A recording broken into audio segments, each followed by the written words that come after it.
I don't know the phrase you just said, but Greg Cote Tuesday just got off to a triumphant start during the Shadow Show because, and this was mortifying to watch and listen to, you said some form of keeping balls in the air, and the phrase you used before that was what? Do you remember? Yeah. Loose what? I have loose ends out the ass. Yep. And, tying up loose ends. There's a lot of them, and I'm a very organized man, okay? That's why I could never be on a TV show like Chopped, because I don't like juggling things, and, I couldn't be making 3 foods at once. You're the slowest cooker ever. You're a great cook, but you take forever. I'm systematic. Well, he's not a great cook because he's like, he hasn't won a single cook-off here at Meadowlark. So he has the reputation of a great cook, but when it's been tested on our show, he's lost every time. Well, He's lost every time. a couple of those results are in a little bit of dispute. You voted for Roy's turkey over It was there. a great turkey. Yeah. It was a great turkey. When it comes to the cook-offs here, the fixing's in. You know what I mean? Yeah, it could be. Right. I didn't say it, but Billy makes a valid point. Do it in Greg's kitchen. How about that? Yeah, Right. there you go. Yeah, I'm right. in a foreign studio here. I'm working with, the turkey cook-off was ridiculous. Roy is in a palatial suite here at the Elser. Mm-hmm. I'm in a parking garage lighting a propane tank as cars are whizzing past me in concrete, and I'm in a corner. It was an unfair situation. Can we get back to loose ends? I'd never bring that up. When I text you, I'll be there in 10 minutes, we're going to lunch, and you say, I got to tie up some loose ends. What the bleep are you doing? Okay, chances are I'm on my computer, on this very computer. Mm-hmm. I still call it a laptop. I don't know what it calls itself. And I'm probably doing Herald work. I'm trying to do this. I got. What were you doing before the show? You were checking your downloads, right? Downloads and YouTube views as well. But Greg, show prep. I mean, I was doing show prep. Show prep. I was preparing something to say in case something on the list came up. I'm a professional man. Why don't you say what you prepared? Go ahead. This is your time. No, because then it would betray a punchline I potentially would use later. Doing comedy. Wait, hold on a second. So you have one set up. How do we set I up the love this. punchline? Yes, I love it. We'll see what comes You're up. just waiting for the right let's get time. to it. It's something on the list. Right. Okay. Wait a minute. That kind of thing. And you know it. And you do know it. Thank you. gag. Yeah. Billy gets me. He really does. And you know it. You know what? I do know that, actually. Thank you. You know what? You think you've been fooling us all these years. You think that I don't know that Billy gets you. Yeah, I know Billy gets you. To my eternal disgust every Tuesday. It's the best joke we have of any kind. And you know it. Why don't you try getting him, Dan? It's not that hard. Seriously. You know? Right. Know me. Yeah. Accept him. Yes. Really? Mm-hmm. Adjust to me. Tie up your loose ends. Ooh. That's what I'm saying. Yeah. We all have them. We don't admit we have them. That's true. Everybody leads such an organized life. Yeah. Everybody's afraid to admit they got loose ends. Right. Everybody's got loose ends. Right. You know? Everybody wants to act like their ends are all tied. Right. Not Greg. No. Why do you think they're so scared to admit it? I mean, the loose ends. Because people want to be seen as perfectionists. Yeah. Yeah. I mean, if Christopher calls me up for lunch and I got 5-6 loose ends to tie up, I'm going to tell him. I would argue tight ends don't have loose ends. He's asking, what does that mean, though? Do we want to go? Look, there's stuff in sports to talk about, okay? There's a playoff game. I woke up in the middle of the night with great remorse because yesterday I identified the Vikings as one of the great teams. And all season I've been saying they're frauding. Oh, boy. All season I've been saying it's going to end just Darnold. It'll end. You will not convince me that it will not end. Like, we will not get into an offseason where everyone's pay Darnold because amazing Darnold, he's won the Super Bowl. That's not what we were going to do.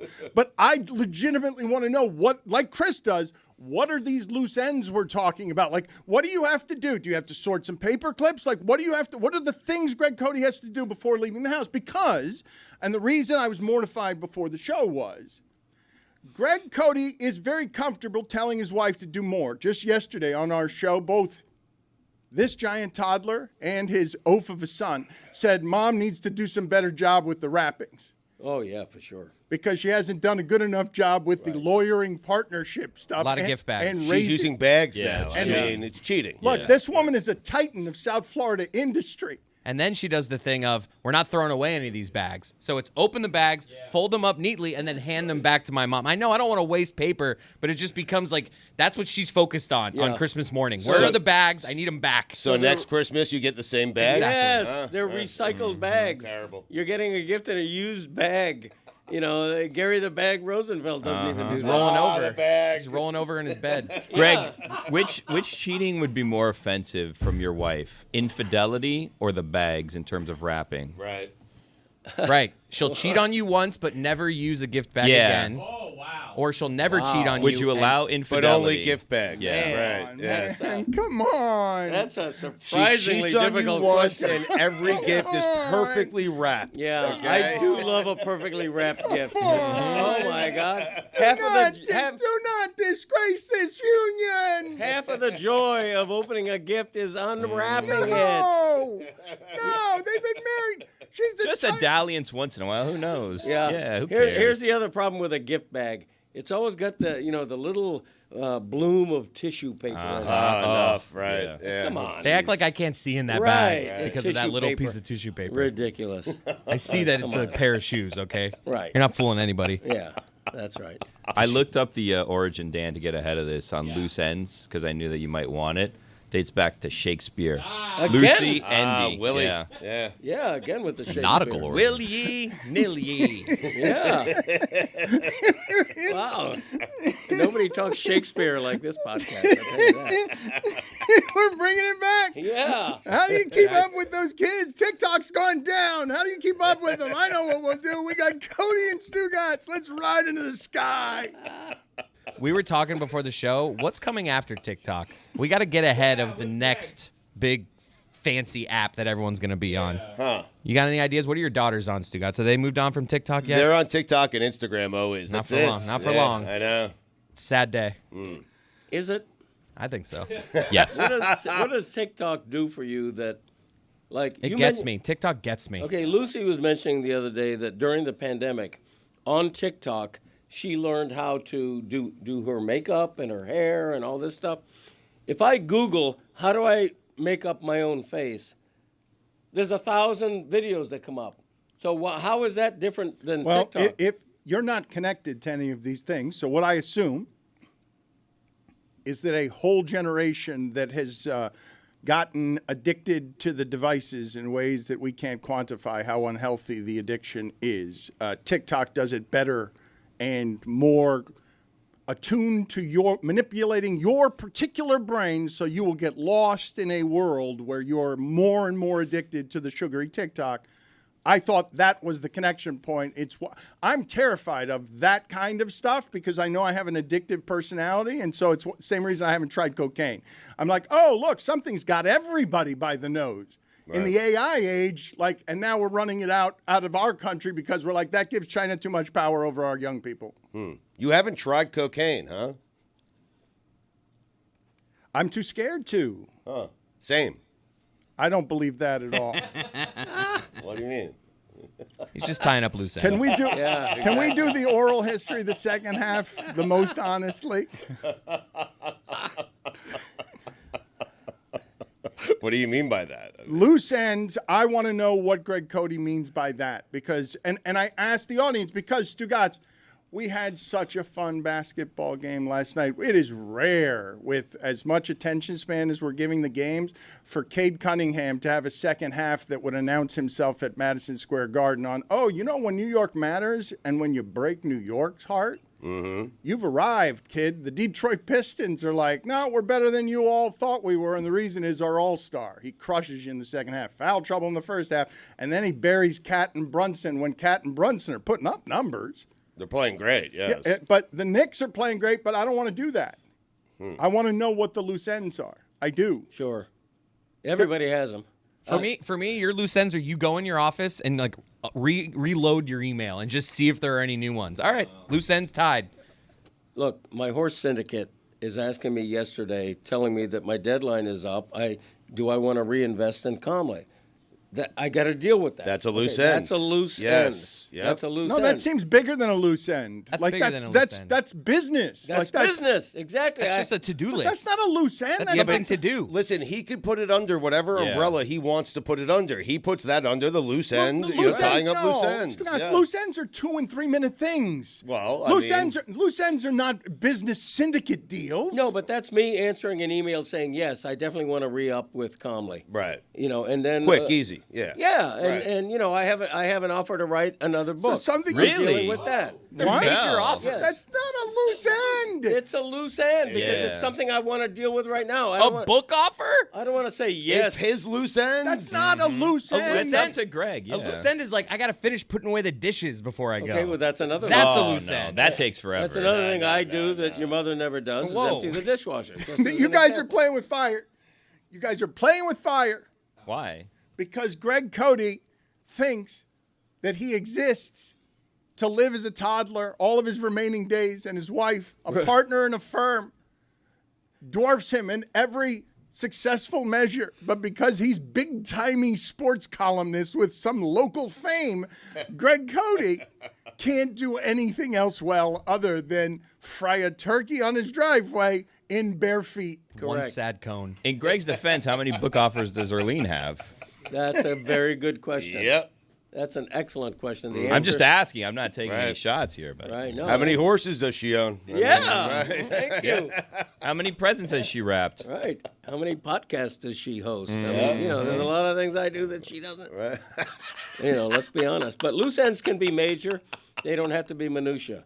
And so when I say I got to tie up a couple of loose ends, just trust that I mean But it. that's just, Right. there's a difference between a loose end and just something to do. I have to get back to this company on the book deal that they're offering is not a loose end. Like, I mean, I don't want to get bogged down here, but it's just, that's like the opposite. If you said to me, what's the opposite of a loose end? I would have said, a book deal. No, but me negotiating a contract for a new book is not a loose end. A loose end is me answering an email that says, that sounds like an interesting idea. Let me get back to you. Okay, that's a loose end. The old That's kick the can down the road. Yes, exactly. I'm a can kicker. That's negotiating. Can kicker. Come on. I love kicking a can too. I'm with you. You Stugotz okay, Greg? special. Yeah. Yeah. You all right? I'm still getting over this thing. It's kicking my ass. 6 years. No. Come on. I mean, he's not wrong. Because of my pre-existing condition, He's when not- I have a cold or something, Right. it hits me harder. You Look, might want to tie up that loose end. Yeah, that's Look, a bit. That's, They don't let him. They keep that's nagging bigger than a him. loose end. Yeah. I have not, we are belching out a lot of content, okay?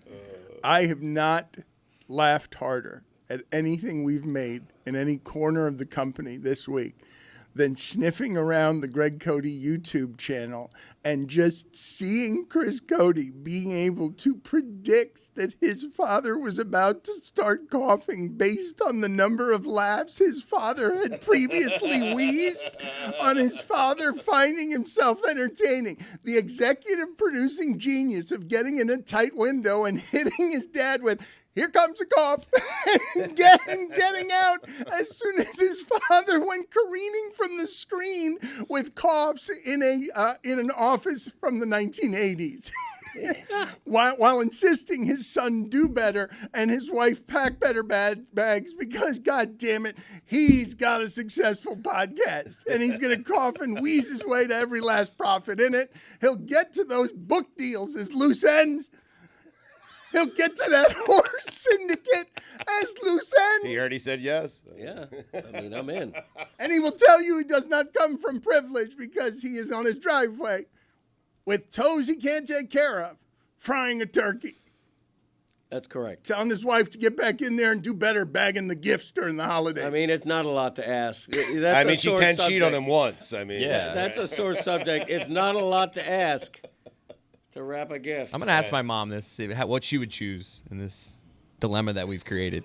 It's actually a very compelling either or. What? Yeah, no, it is. for you. How? How?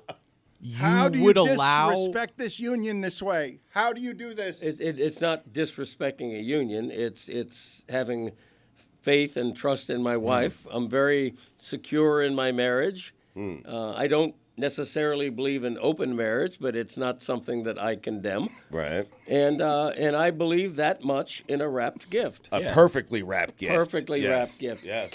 Here's another thing.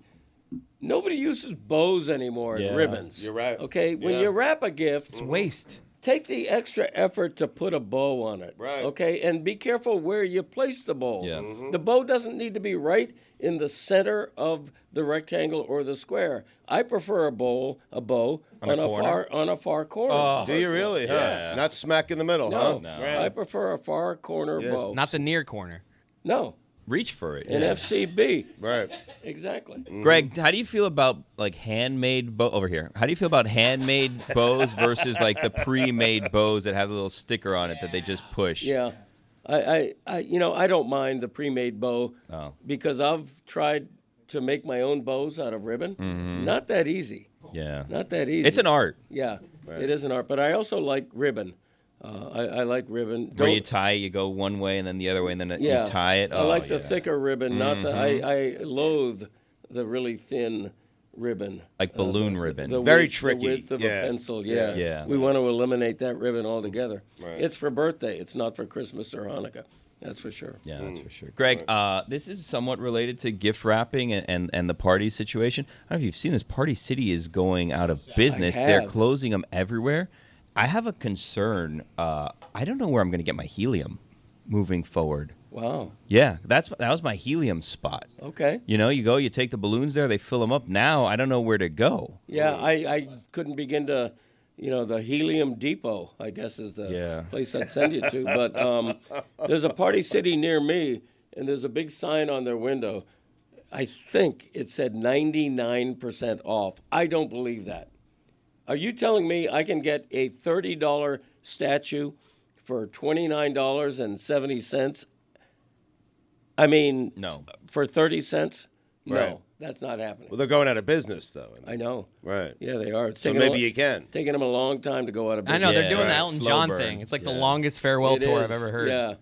Billy, I think Target is your answer, no? I've never seen helium in Target once. I haven't Publix either. has Used to be some Publix. helium. Do they Yeah, still and do that? dollar stores have helium, but I don't know the process of like, can I bring in contraband balloons into a helium place for them to fill them for me? Because I bought a helium tank. I thought I was going to save a lot of money with a helium tank for one of my daughter's birthdays. Crap helium. So bad. Really? Helium doesn't last. A day, balloons were on the floor. Wow. Yeah, bad. I got a bad dealer. Bad batch of helium, it Wow. seems. You know what you could do? You could flip gravity, and instead of using helium, just hang your balloons from the ceiling. That's not a bad idea. I like that, Greg. It's a great idea. Yeah. That's another loose end I just invented. That's something that you just have tied to it up, yeah. you think about it. Right. Who needs helium? I don't think I have this wrong, though. I really don't. Do I have it wrong that loose ends, if someone tells you they'll be there in 15 minutes, I've got to tie up some loose ends, you're legitimately thinking needs to take the trash out. Or the dog out before I go. Needs Like to, a small but task, needs to yes. do something that when I say loose end, am I not almost instantaneously telling you that's something that takes fewer than 5 minutes? It's never a decision. I need to make a decision on a contract offer. It's not. It is a detail you have to handle. That's not abstract about. I need to make a life choice about where my future goes. That's not a book deal. Is not a loose end. Yeah, a book deal's a tight end. Well, you don't know. Like, you don't know what part of the book deal he's Yeah. talking about. Right. Like, I Yes. mean, you never wrote a book, so what do you know? With Team Valor, it could be as simple as just putting in his credit card. He's already made the decision. He's just letting him know I'm giving him the credit I card. didn't info. see that one Loose end. coming. I got to be honest. He surprised me with that one. Yeah. That was a Good. cleaver. I usually see where his cleavers are coming from. I was looking the other way, enjoying ourselves, and he got me. He's right. I don't know what I'm talking about here. Much like yesterday, I legitimately did not know what I was talking about. Chris, I'm telling you, this woke me up last night in my sleep. It was a funny thing to have wake me up. The Pistons? The Vikings. Oh. Oh God. So I thought to myself that yesterday on the show, when we were talking, I'm like, there are 5 teams that we know. I'm saying there are 6 teams we know are good. I initially started 5 or 6. I think I said 5, 6, and then I settled on 6. And now I was trapped. I was stuck up in the air because I've been calling the Vikings a fraud all season long. I've Right. told you this is how it ends with Sam Darnold. The way it ended against the Lions, the wheels come off. Hawkinson, Stugotz, Jefferson. You're talking about skill position players that Addison. are best. Yeah. When Naylor's your third receiver and you've got Jones in the backfield, Yeah. if you're not making those skill guys work, you're the skill guy problem, right? And that's what it keeps coming down to when we do some of these measurements on things. Like, with the right coach and the right skill guys, if that's as strong as any in the league, if they stay healthy, we can scheme our way to hiding Sam Darnold right up until we run into the coach who had Sam Darnold. Right up until the coach who couldn't make anything of Sam Darnold when he was choosing between who do I want my next quarterback to be? Do I want a Baker Mayfield? Do I want to look at like Goff? Everyone runs through here. I'm the quarterback whisperer. Sam Darnold becomes a thing that was going to be paid a lot of money, right? Stugotz couldn't make it work with the Jets. We don't know how to measure quarterbacks. And yet my analysis all season, lazy as hell, is like, nope, Sam Darnold won't win. You know why? Because he's Sam Darnold. Yeah. Look at you now. Not lazy. You were right. No, but then yesterday. He got caught up in the air. He made them a good team. And he said, Yeah. and we made him a good team. And I, in the air, constructed the argument, well, they're 14-3. They must be. No, I knew they weren't. But I didn't stick to my guns. Right. For starters, Sam Darnold, I think he got confused there. He was a 49er, never a Ram. So McVay never had Sam Darnold. Forgive me, I did confuse there Shanahan and McVay, the people who make quarterbacks. Right. Well, Shanahan's scared of good quarterbacks. He doesn't like expectations, that guy. He sends them away. But what happened is the Lions and Aaron Glenn really figured out how to attack this Vikings offense. And McVay said, I told my staff, do the same exact thing. Like, they have Aaron Glenn to thank for this because what he did last week against Sam Darnold, blitzing, putting a lot of pressure on him, making him uncomfortable. Sam Darnold was great all year, except for the last 2 games, and probably cost himself, I don't know, $100 million. Oh, my gosh. I know. Yeah. Nobody wants him now, I guarantee you, because he's Sam Darnold again. Right. He was pretending to be somebody who was better than Sam Darnold. Now he has reverted to the mean. He's Sam Darnold Can we again. talk about what the losses are, though? Their 4 losses this season are in Week 7 to the Rams after losing in Week 6 to the Lions, and now in Wild Card Weekend to the Rams after losing in Week 18 to the Lions. So the Lions broke them, and then the Rams took advantage twice, and those are their only 4 losses of the season. If we take away the money that he cost himself, I could make the argument Sam Darnold helped himself last night. You don't want this big contract, these big expectations next year. Now he can go back to having Sam Darnold expectations. Maybe you go as a backup. You're the savior if someone gets hurt. I'm telling you, Sam Darnold getting like a Tua contract. You think it's relief? Nobody wants that. Even Sam Darnold is like, I am not that good.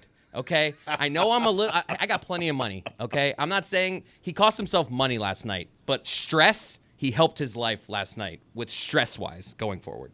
Really? It's a good take. That's the only place we're going to hear. You will not hear that anywhere else.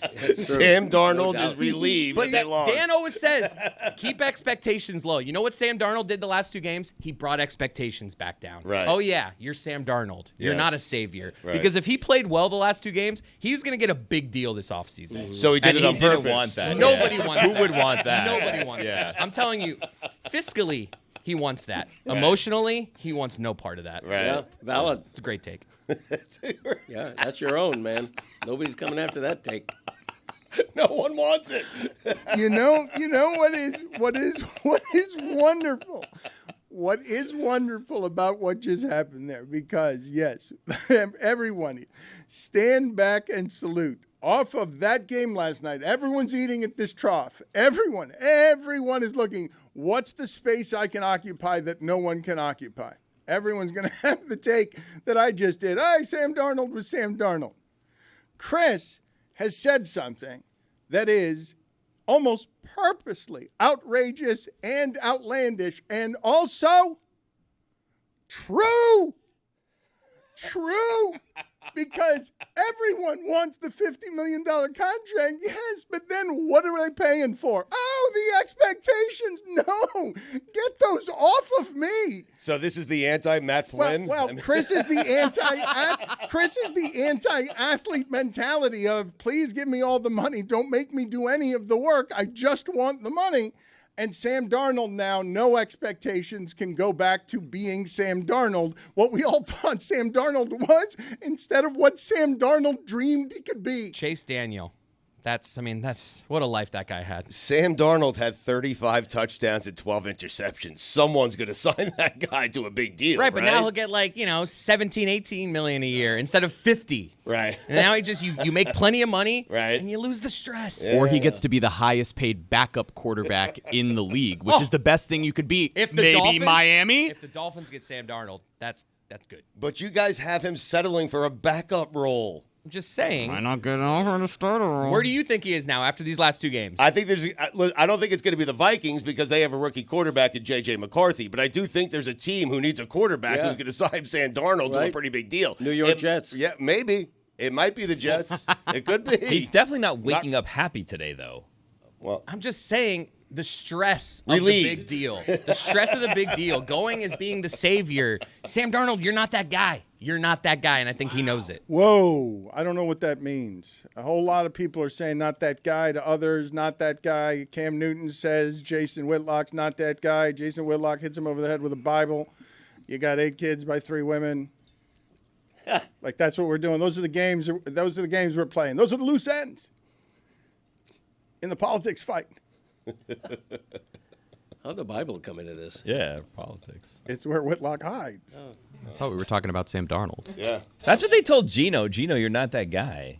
And Gino proved them wrong. The answer is... Yeah, but he's a fragile that guy. He's a slightly better guy than the one they had. Is he that guy? He's just a guy. He's a fragile that guy. Baker Mayfield's still a fragile that guy. Oh, No. Yeah, No. You expect Baker to Come become on. Baker. Too many mistakes. Baker's more of that guy than Geno Smith come on. is. That's true. I agree with that. Come on. Baker is closer to being a great quarterback Come than on. Gino. Come Yes. on. Kirk Cousins, no longer that guy. I love but that. close. Close to that guy, but No. not that guy. Wait a minute.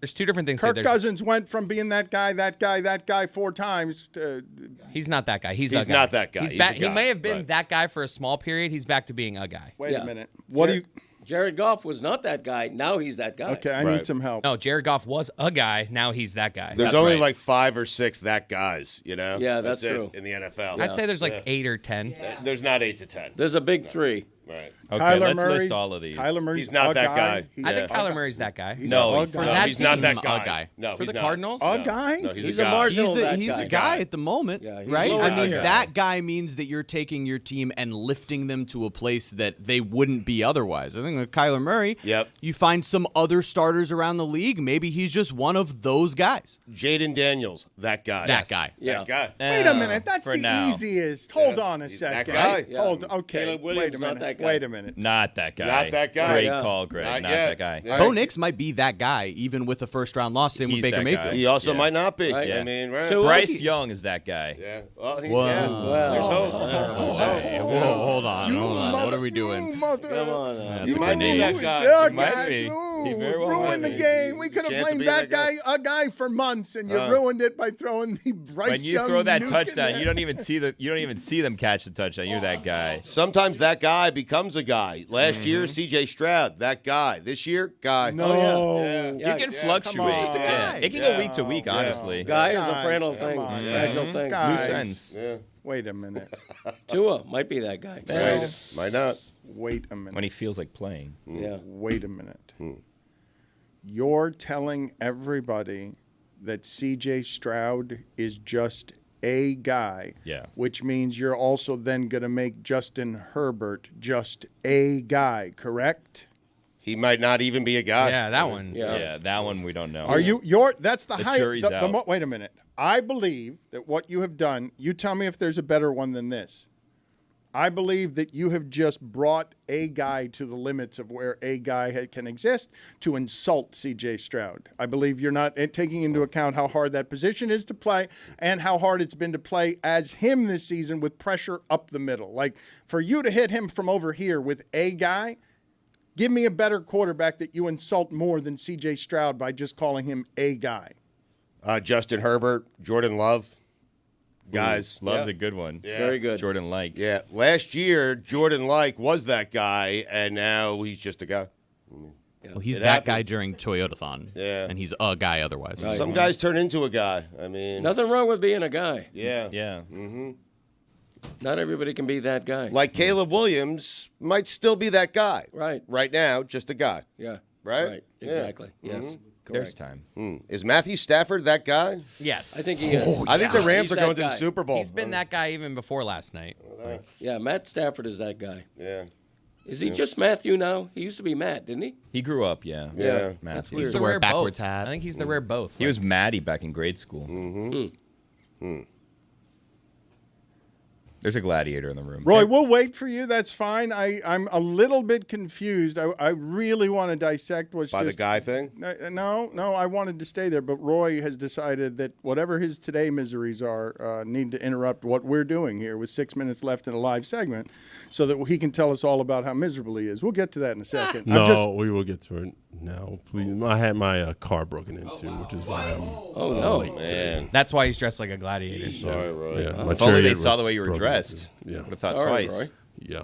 So yeah, that's been my morning, and of course this is my respite. I'm feeling actually pretty good now. I'm actually wearing something because I'm not thinking about my chariot being broken into today. Chariot. How about that? Well, but you understand my confusion, though, right? Like, I'm sitting here doing a show, and for the first time in months, the entire room has seized on something. A guy, the guy. And what comes into my room? That a guy. sad gladiator. That guy. Sadiator. Yep. A sad gladiator comes in, and I could see there were a few minutes left in the segment. I'm like, this is curious. Roy has never done this before. Do you know how good Roy is at not getting in the way of anything that we're doing around here? He has been doing that well for 20 years.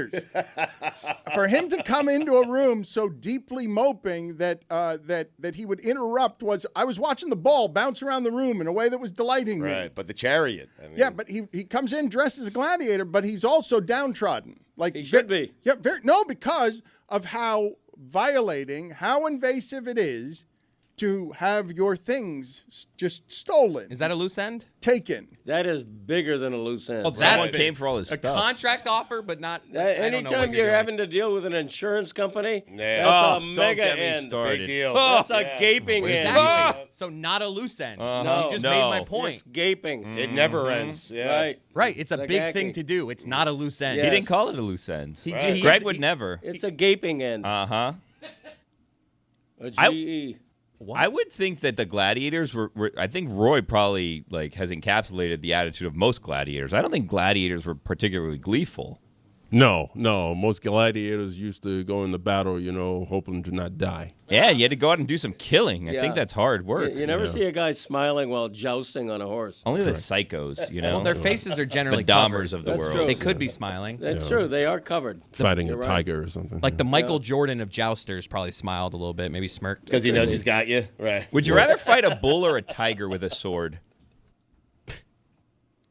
Let me get to that for a second. It's a good question. But before I do that, put it on the Probably poll, bull. please, at Le Batard Show. Have you ever seen a guy smiling while jousting on a horse? Because he's right. Terror can look like a smile, but while jousting, I would imagine someone would not likely to be feeling glee. But let's answer Billy's question, since he's an asshole.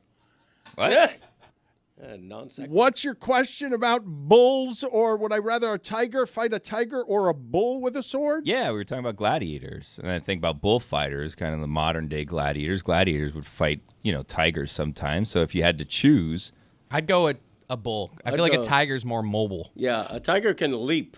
yeah, that's true. Got claws. And I went to the zoo and and they said, I don't know if I believe this to be true. We can ask Ron if the zookeeper was lying to us. They said that sometimes when you don't see the tigers, they're hanging out in the trees, that they just climb up in the trees for shade. And I don't believe that to be true. I believe that they just have them hidden away at that moment and they tell us, oh no, they're in the trees. There's no way they're in the trees, the tigers. Maybe if I have a sword, I do want to go against a jumper. You catch the That's what tiger I'm on a saying. big I'd jump. rather have a sword Dude, against like, the kinda tiger. like the giraffe yeah. thing. Yeah. Okay, we'll ask Ron Magill later, but I don't want to get too far away from the idea that Roy has been you're coming in with a man who feels like he is wearing something invasive, something that it's not. No one goes to bed at night expecting in the morning that someone's going to violate their personal space, and they will be. And I don't know what they took.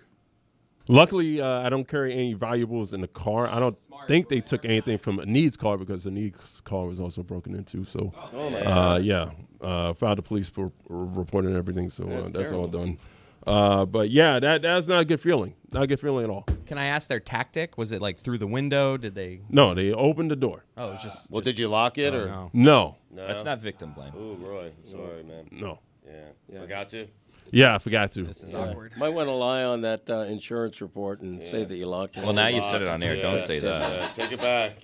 I think you should go break your own window, Roy, and just say they broke your window. I mean, the cops filled out the police report already, so that's. Were they on the done. take? Did you tell them something and then maybe slip them a 20? No, I don't have. I don't carry cash. Well, don't say I'm that. still That's slipping. good. Anyone out could there Venmo. wanting to hold up Roy, Venmo. don't do that. Yeah, you won't get anything. No cash.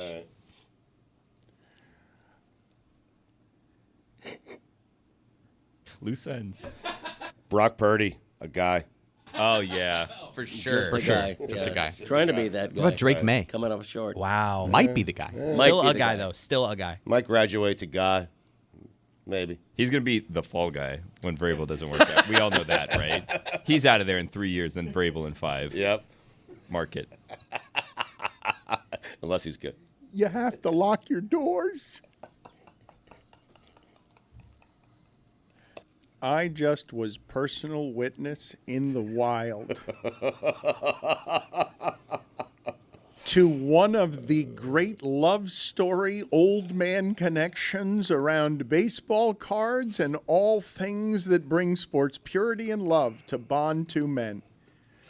The moment I just witnessed, natural, right before the cameras came on in here, of Stugotz and Greg Cote talking the love language of men. And I'll tell you what it was. I don't have the context for it. I started listening at the end, but it was a magical moment of love story between the height of masculinity. Stugotz said to Greg Cote, for reasons I don't understand, "Oh, Teddy ball game." And Greg Cote didn't give him 1 point. Yeah. Gave him 2 points. Yep. I really felt the second one. Yeah. Because of a baseball player named Ted Williams Teddy ball game. in the 1950s and 60s and the glorious old sports day of when a nickname still meant something. Damn right. We thought you were talking about Teddy Bridgewater back here. No, but well, we were. It started there because Greg and I were talking about how important the backup quarterbacks are, especially this time of year. You're one play away from having to go to the backup. It happened with Damon Ewart a few years ago, and he took the Chiefs on a 98-yard drive. So I have ranked the remaining 8 backup quarterbacks that we have left in the playoffs. One of them is Teddy Bridgewater. That morphed into a conversation of top 5 Teddys of all time. How about that? Wow. Crazy. That's right. Yeah. That's how genius happens. Start talking about Teddy Bridgewater, anything can happen. Yep. Teddy Bridgewater, I've been asking our guest bookers to get Teddy Bridgewater for us because it's a really cool story. Like, just happened pretty quietly. You don't get in and out of football unscathed, with what that game costs. As Chris Cody's arguing, I don't want to be Sam Darnold, just want his money.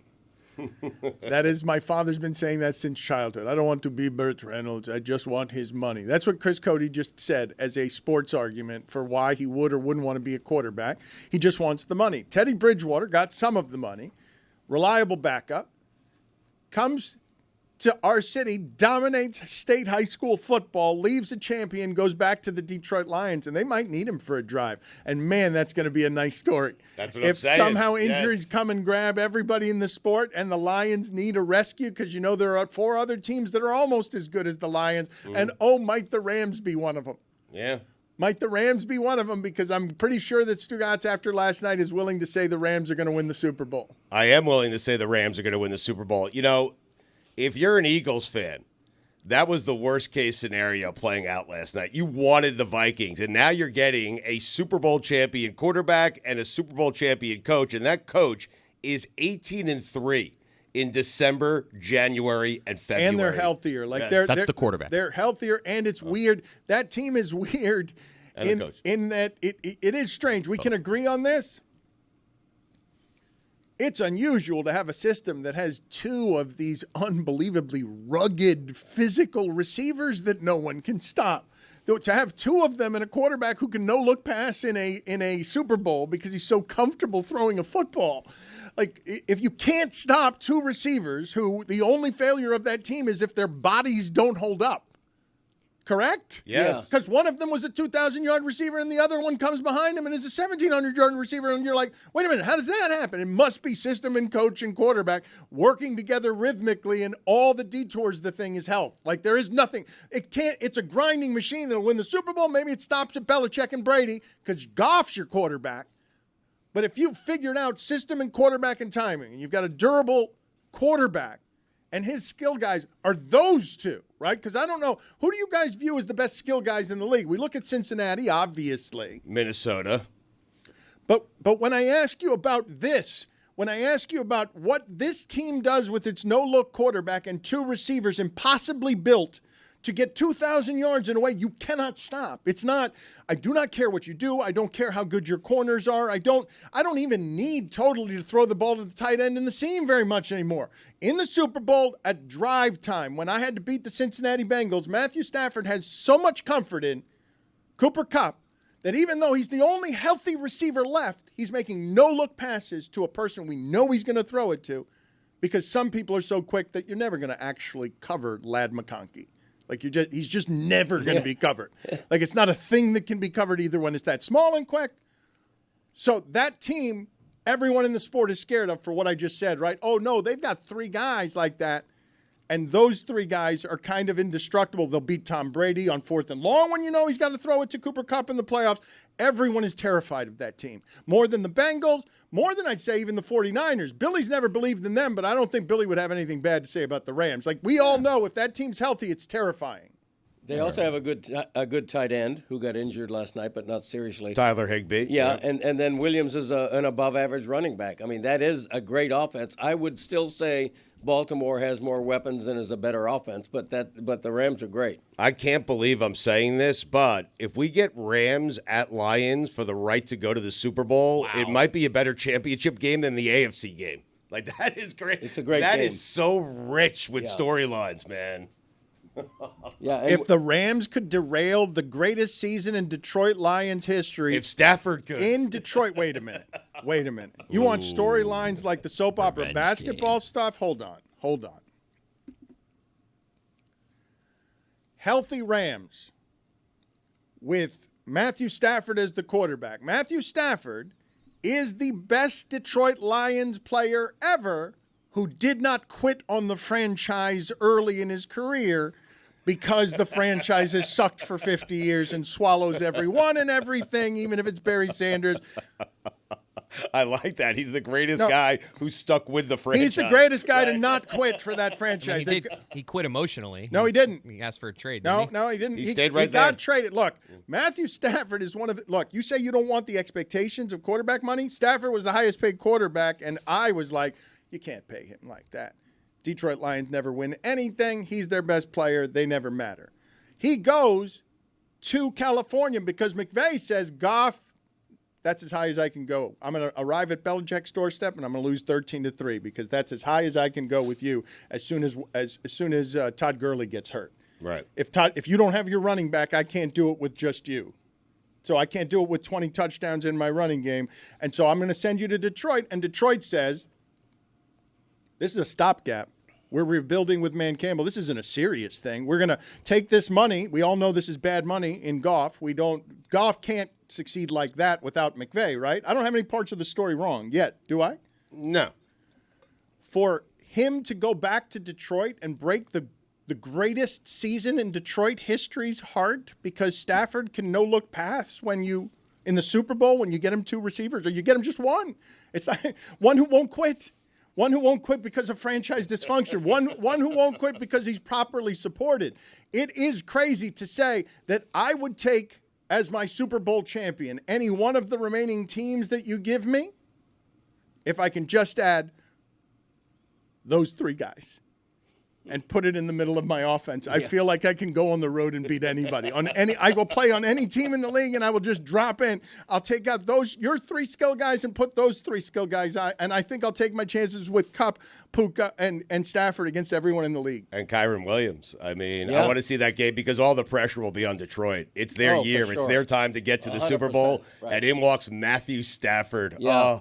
I love a good cagey veteran Super Bowl champion quarterback strolling into a stadium. I Please. do. In strolls Matthew Stafford. The guy never did shit in Detroit. It's not like this hollowed ground that he owns Ford Field and he's going to come in and dominate again. Guy was a quitter. Honestly, when they brought in Dan Campbell, the new GM, he went to Chris's point. He went to management and he requested a trade because he said that he thought another teardown was going to come. Matthew Stafford, you know why the Lions didn't win? You were their quarterback, buddy. It was on you. You should have done better. Then he goes and he has little dalliances in L.A. and he wins the Super Bowl, and the city welcomes him back as a champion, and they name streets after him and do all these things. We're so happy for Matthew Stafford. I know who doesn't get his flowers? Jared Goff. The guy who came in there and he stuck with them and has elevated this team, carried them on his back to the promised land that they haven't seen because of Matthew Stafford. And now we're going to come in and we're going to say, wouldn't it be a great story if Matthew Stafford comes in and he ruins the party? No. It would be a nightmare. It would be an absolute nightmare. I hope that the Lions demolish the Rams. And thoughts and prayers to everyone out in L.A. But I hope that the Lions demolish the Rams. Good What save. was that? Yeah. That You wasn't have a to good say statement. that. You That was say not- that was because not a you good can't statement. we weren't actively- even thinking about You it. not a But you good can't, save. just in case anyone was making the connection, Right. saying, "Oh, the Rams." That I was know what's not- going Better on on the out front there. end, though. Just Exactly right. Like I want to say, I thoughts and prayers with everyone out there in LA. I hope everyone, downloads the Heidi's sarca- song and all yeah. that stuff and No, sends it to the number 1 on the Apple sarcasm, charts because no. that's how we're healing I now. didn't hear it. But I'm just saying, I hope that the Lions pounce on the Rams. This is not a feel-good story revenge game. It's a revenge game against him, Judas. Was that a cough laugh? What was that sound? It sounded like somebody clubbed a baby seal next to me, and it It could spit up. be. It spit up a sardine. What just happened? I was laughing at Billy's take because while it may be accurate, it's also part of what makes this a great matchup full of storylines. And here's another storyline. Don Shula's grandson, maybe the yes. best defensive coordinator in football that works hard. nobody's talking about. Right. The Dolphins should hire him. You know what? Yes. If they lose their defensive coordinator, which they might because he's being sought after. I was going to say Dolphins had a top 5 defense this year. I know, but also But his last name is Shula. Exactly. And right. Anthony You know what? You Weaver win. is being Yeah. sought after. Legacy. so. Yeah. Right. To Greg's point, the Rams have only allowed 10 points or fewer in 4 of their last 5 games. So their defense is actually what's really helped this late season run for them. Absolutely. Let me ask you guys a question because for about the last 5 years, I can stroll in with the lazy analysis of the following. And this week, because of the stakes, because we're starved for football, because we make all things that just happen the most important thing in a sport where health really, really matters. For the last 5 to 10 years, I'm always thinking that the team that looks impressive this week can go on the road and then go play a rested team that is better than them and gets the reward in the game of attrition of being rested and playing at home, thinking that that team's chances are better than they ever are, because what often happens in this round is the team like the Rams gets dragged because the better team had longer rest, and we're all reminded, oh yeah, Detroit beat everyone in the sport by 225 points this year. They're better than everyone, and you always fall in love with the last team you see. I stopped doing analysis that way because of how often I was wrong falling in love with the wild card team. Yeah. Rams +6 at Eagles. I mean, Good. I hear what you're saying, but +6. But in this round though, the Eagles at least had to play. Yeah. Right? You're doing the Yes. rest versus rust thing. Like, couldn't a team I- that had a bye come out rusty? No, but you guys are talking about the Detroit game, right? And I was thinking of just what is coming up against Detroit and what the bye is going to mean to these teams. My more general analysis that I've been wrong every time because of how much I fall in love with the teams that are good in this round. And then when they do run up against teams that that have the Chiefs bye, what ends up happening, it's almost impossible to beat them on the road. Right. You see the Commanders win on the road. The Lions, they have a week off, and, the Commanders are the last thing you saw. And so you think to yourself, yeah, the Commanders have a shot here. And then the Lions remind you just how good they are and have been during the regular season. But, Dan, it does happen. Like teams from the wild card that go on the road. It happened last year with Kansas City. Yes. It's just in times of measurements that are weird and random. Yes, Eli Manning twice has gone on the road through all his playoff games, right, and won. Aaron once, I think. My larger point is what an amazing advantage it is in a sport that has so many close games, that to have a week more of health is usually a pretty substantive advantage, because playing a game every 2 weeks feels differently than some of the shit we were doing at the end of the season, where we're playing 3 games in 11 days and Patrick Mahomes is limping off the field. I think to your point, you see that in the spreads. Outside of Ravens-Bills, which is basically a pick'em game, big spreads. Like a lot of people are going to be looking at these underdogs like, oh, that's a lot of points. But to Dan's point, these 1 seeds and 2 seeds are just waiting. Yeah, Philadelphia's only given up 6 points, though, to the Rams. That's pretty close for a 6? Philly home That's game. a big spread. What do you mean? I don't think it's that big a spread. I mean, not compared to what, 8, 9.5 I'm seeing? Right. The Lions are going to crush the Commanders. The Texans team I saw beat the Chargers has a chance to win in Kansas City if the weather's not crazy snowy. See, no one thinks that. Okay. Don't say no one. That's But a they big could if, cover. though. You said they were kinda- very, very, very, very, very far from being a contender. Yeah, That's what you said. They were very, very, very, very, very far from being a And contender. they proved me right for the next month or so. The team I saw beat the Chargers with that defense. Be careful changing your mind. Be careful. I just did this with Stay Sam there. Darnold. I was good all season. You know how idiotic it is, Stugotz? And I am on the other side of 55 to fall into the trap of being right all season and then being wrong the day before just because I did my math wrong on how many good teams there are in the sport. Changing your mind is a very dangerous game. Just stay entrenched. Greg, are you saying they're going to pull off the upset? Because if you don't say it, I will. I don't think they will, but I think they have a good chance. If I see the same team as I saw beat the Chargers. No, useless. That's right. They showed you a lot in that game. I don't did think they will, but they Useless. have a chance. Yeah, Like, that's what right. is I'm that? kidding. Useless. Just fundamental. This is how your dad ages in the gambling game. Okay, let me tell you something about changing my mind. Sometimes it's not about changing your mind, it's about recognizing an evolution. And I'll give you another example. The Baltimore Ravens defense early in the season, up until about midseason, was awful. Bottom 5 in the league. Most points allowed. Terrible. The Ravens defense changed because of Kyle Hamilton and a couple other things, and they're now a really, really good defense. That's not me changing my mind. That's me recognizing an evolution in that team. Kyle Hamilton, not since talking about Bob Sanders making the Indianapolis Colts better for Peyton Manning. Because, That guy could hit. Because as a safety, he took them from the 30th ranked run defense by himself to a Super Bowl champion. Oh, he was awesome, Dan. It was So good, like Steve Atwater. He was the coolest. it was Atwater. unbelievable to watch. I'm like, how is there a safety being a superhero here?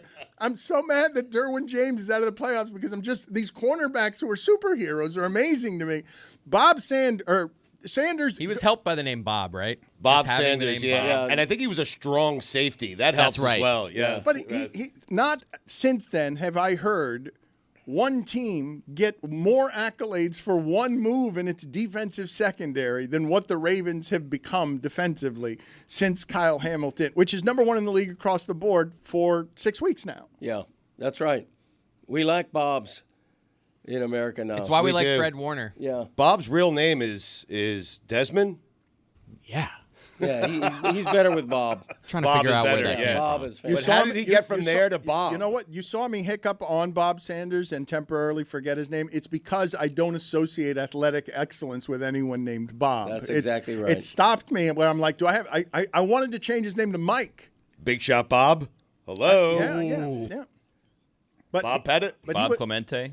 he was Robert, though. He was Robert. There's no S in Bob's first name. Is Demond. Demond. Oh, damn no it. wonder he changed Important note. How'd we get to Bob, though? Don't know. Huh. Looking into it. All right, thanks. Get on that, Roy. Bob's. Too few Bobs. Too few Ruths, Nellies. Weren't you complaining about Patrick Mahomes' kid's name? Oh, that wasn't meant for air. Oh boy. But okay. because Golden Ray is a beautiful image. That's the name. I don't know if it's a great name. Mahomes that the just child had. will- That's a nice name. They had their third child Is and it? they named it Golden Ray. Is it a name at all? Golden Ray. What's wrong with that name? What's wrong? It's a lovely. made-up name. I think when parents make up names, they're not thinking of the child. Okay, when that child is going into middle school with the name Golden Ray, I think you got to think about that. Quick example: I wanted to name Christopher Bamboo Reed.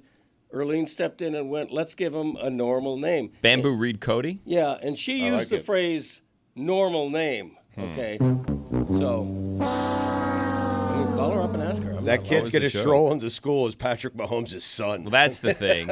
Is it, That's I think a fair point. the Mahomes at the end of it kind of trumps the beginning. Yeah, but it's a woman. It's a girl, Golden Ray. Okay. Yeah. Sorry. I need to It's a made-up stop name, I everyone don't know. here because I'm now finding our own show problematic. Greg Cote has now demanded that his wife package his things better after taking care of him, and now he is serving as ombudsman for how people name their kids. Yeah, I don't demand anything. I just suggest. Apparently, the common nickname for Demond is Bob. A parent. Wow. Wow. named the That's kid. interesting. Turns That's out. a great fact. Bob Yes. Greasy. It's according to the weird AI Google internet. So Really? I don't know Wow, that we can AI trust knows it, everything. but- Yeah.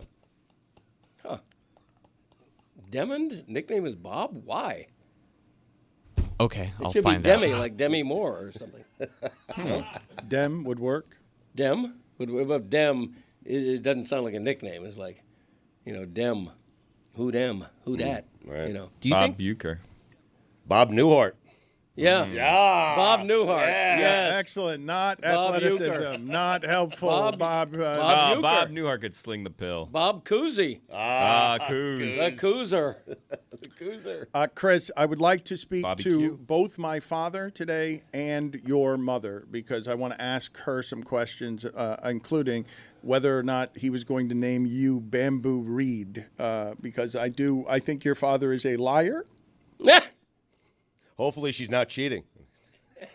and I want some Might be the answers. day. I want some answers to that question as well because I really do think Greg Cote disrespected his union with a woman who is like, I'm not kidding when I say she is 1,000 times the Titan that he is. At his 70th birthday, I will say that the most moved Greg Cote was, as he considered everything from love to mortality, is thinking about the ways that he loves his wife, who has raised a 70-year-old toddler.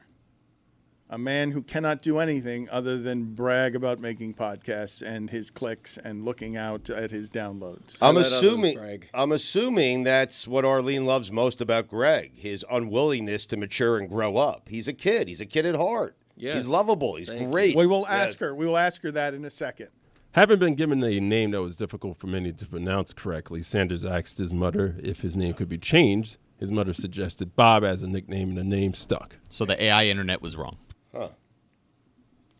I maybe can't right. keep up there anymore. I will just tell you, I can't. I have now lost much of my ability to tell what is real and what is not. I don't know if the rest of you are feeling the same. It's on thing. purpose, Dan. They don't want us to know And anything. just as we live in a time of disinformation and dangerous times in general, and I ask the public to please placate me on what do you think the apocalypse looks like? Would it look like some of what's happening in California, like before it started? Would it like whatever it is the end looks like, whatever you imagine it to look like? Do you expect it to just be here in 50 years with an explosion, or are there going to just be occasional hurricane-forced winds during a fire that we weren't aware of? Bob Saget. R.I.P. Bob Marley. Yeah. Bobby There you Weir. Rest in power. A lot of great Bobs. A lot of dead Bobs. Bob Dylan. Not so Yeah. great. Overrated. No, Bob Dylan. Come He's on alive. now. Not so good. Whoa, $50 fine. What happened? 50. Did you just kill Bob Dylan? You just killed Bob Dylan. I didn't kill Bob He Dylan. didn't mention it. I was just wanted to good. make sure I got in front of it. He I is didn't. alive. Someone said RIP in response to another Bob. Yes. There that are was- no that was great Bob Saget. Look, I mean, you guys keep saying great Bobs. You're not giving me very many athletic Bobs. I'm not getting an Big assortment. Shot Bob. I Yeah, gave but it. that's Robert. Bobby Hebert.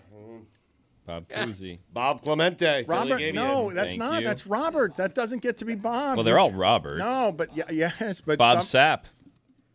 MMA. I know who Bob Sapp I don't is. know. Bob Sapp.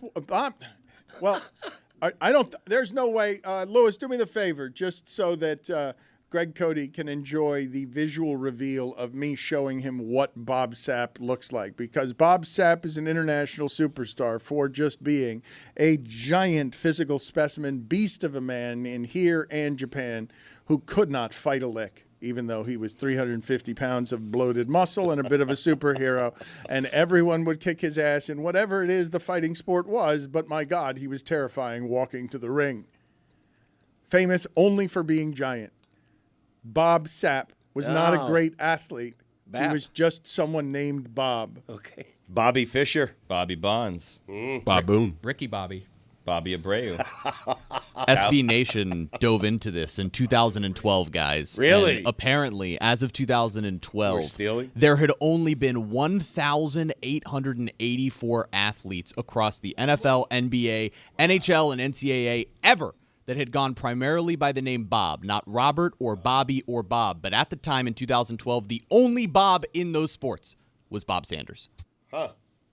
So something has been done already on the deep dive think piece on can Bobs be great athletes? No is the answer. If you're named Bob, you As can't of 13 be. years ago. Bob Gibson. Go to Bob Sura. Yeah, how Ooh, about Bob Gibson? Oh my God, he Right. had to face Teddy Ballgame. Yeah, damn right. Yes. Did he? No. Yes. I think Gibson came after Teddy Ballgame. How about didn't he? Bob Feller? I mean, Another Hall Oh, of Famer. that's a good one. That's a good one. The Bob Indian, Bob. back when we called them Indians. Whoa, careful. yeah. Yeah. Oh, boy. Yeah, we're gonna call them. All right, hold on a We second. did. Hold on He a was saying second. back when, Hold back on a when. second. Different time. Hold Back when we on, wrapped presents. Hold on. And could say Merry Christmas. We've got a penalty, 5 minutes. Major asshole. 5 minutes. Wow. Wow. Major asshole. Oh, major. Let's not rewrite history. Bob Feller played for the Cleveland Indians. I'm sorry. All right, don't repeat yourself. You're right on Bob Feller. We will look up whether I've cross-contaminated generations here between Bob Gibson and Teddy Ballgame. You're going to have to leave, though. You're going to have to leave because what you did is deeply offensive to me. And you cannot... You can. I will tell you, Stugotz, that in these modern times, I think the funniest moment since we left ESPN for me that I was not able to make fun of is we had a moment on our show where I said that somebody was sitting Indian style. And then, yeah, well, this is what happened back then. Yes, I said someone was sitting Indian style. And then to correct myself, because I got scared of it immediately, then I corrected it to something you'd write in fiction if you were trying to mock my ego-soaked ass. Native American style. And none of you noticed it. And no one corrected me, and we sped through the stop sign, and I was like, that's mortifying what just happened to me there.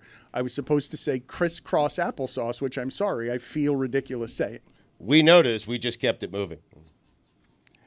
Well, you kept it moving well enough to avoid the problem we presently have, which is Greg Cote, who's feeling full of himself today, and should be, by the way. That first hour was a Greg Cote hour for all time, and furthermore, he came in today with a shocking announcement that he's got a back in my day, a fresh back in my day, out of nowhere, unannounced, hasn't done one of those, and I don't know how long it's been, unless it's for profit through one of his books. Well, it's Tuesday. I mean, He's right about that, Jack. We're in a dangerous place with your old man, Chris, in that he ages poorly in terms of saying that his wife, the lawyer or partner, should do his bags better.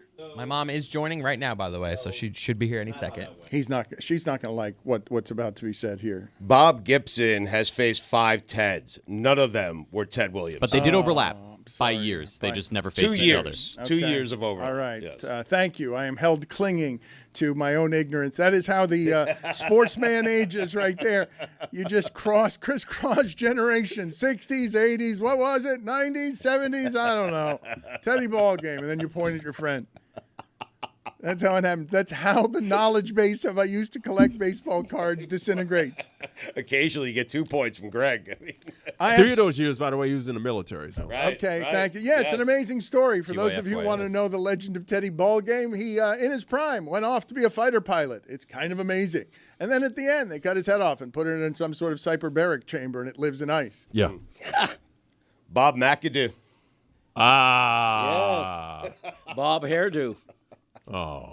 No, my mother, back in my mother's day, women had, Ruth? it was called a bob hairstyle. That's I right. Yeah. I can't explain it. Still exists. Earleen, back me up on that. There used to No, be a we'll get bob to her in a hairdo. second. Hold on a second, go to Greg her. Cote. Let's introduce first your wife, who's very busy at a law firm, and she doesn't have time for this nonsense. She really does not. Okay, and She's always available, though. no, she's not always available. No, she is not always I'm available. sorry. That is not in any way true. I ask for her all the time, and she graces us with her presence 2 or 3 times, and it's always to the eternal embarrassment of Greg Cote. So I have a number of different questions to ask you, Earleen. But when he goes Bob haircut there with the joke, Hairdo. That's a fine. Because it was off of Bob McAdoo. Right. Yeah, I want to know, okay, why she loves this man, a man she's had to take care of for 70 years. And the argument before you got here is, well, he's forever a kid, and she likes that he's immature, and he's always a kid, and he makes her laugh. Yes, I was saying that's probably what Earleen loves most about Greg Cote. You did Yes. say Arlene. You got her name wrong there. I let it Sorry. slide, and I That kept New it York moving the accent. last time. What's your name? It's an odd name. We It's can agree. Earleen is her Earleen, name. sorry. Yes, it's okay. We'll let it slide for Sorry, now. Earleen. Don't mean to mansplain to Earleen. It's not Arlene. Sorry. It's Sty, it's Stu, what the hell, right? Whatever.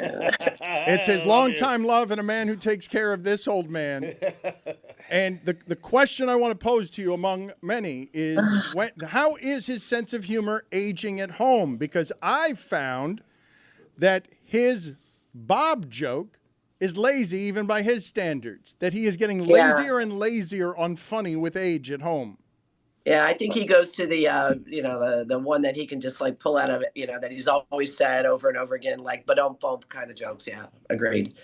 Like he'll just put the name Al in front of something that doesn't. Yeah, just to make us all go, here we go again. I mean, I would like a little fresh. I would like a little fresher humor. I agree. A quick parenthesis here. I just Googled the phrase Bob hairdo. Right. And photos come up of a Bob hairdo. That's right. That wasn't lazy. I wasn't making that up. No, there is a Bob hairdo. That is correct. Okay, so why is that lazy? There used to be a big... It's Bob hairdo. Mm-hmm. The Bob. It's not a name, it's a thing. Yeah. Earleen, when you came on, the reason I started there is when you came on, you made a face like you smelled something bad. Like, there's my husband out in public making one of those stinker jokes of his, not trying very hard. And I saw something, if not shame, it was not love on your face. Oh, there's always love there.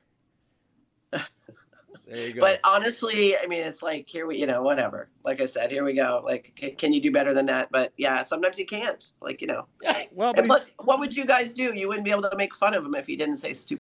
Right. That- It's that's charming. correct. Yes, you don't want him to change. That is correct. Right. It's, well, she loves him. Yes. I don't know of 2 more important ingredients Well, do in you? love than Let's ask her. understanding and acceptance. Do you love him?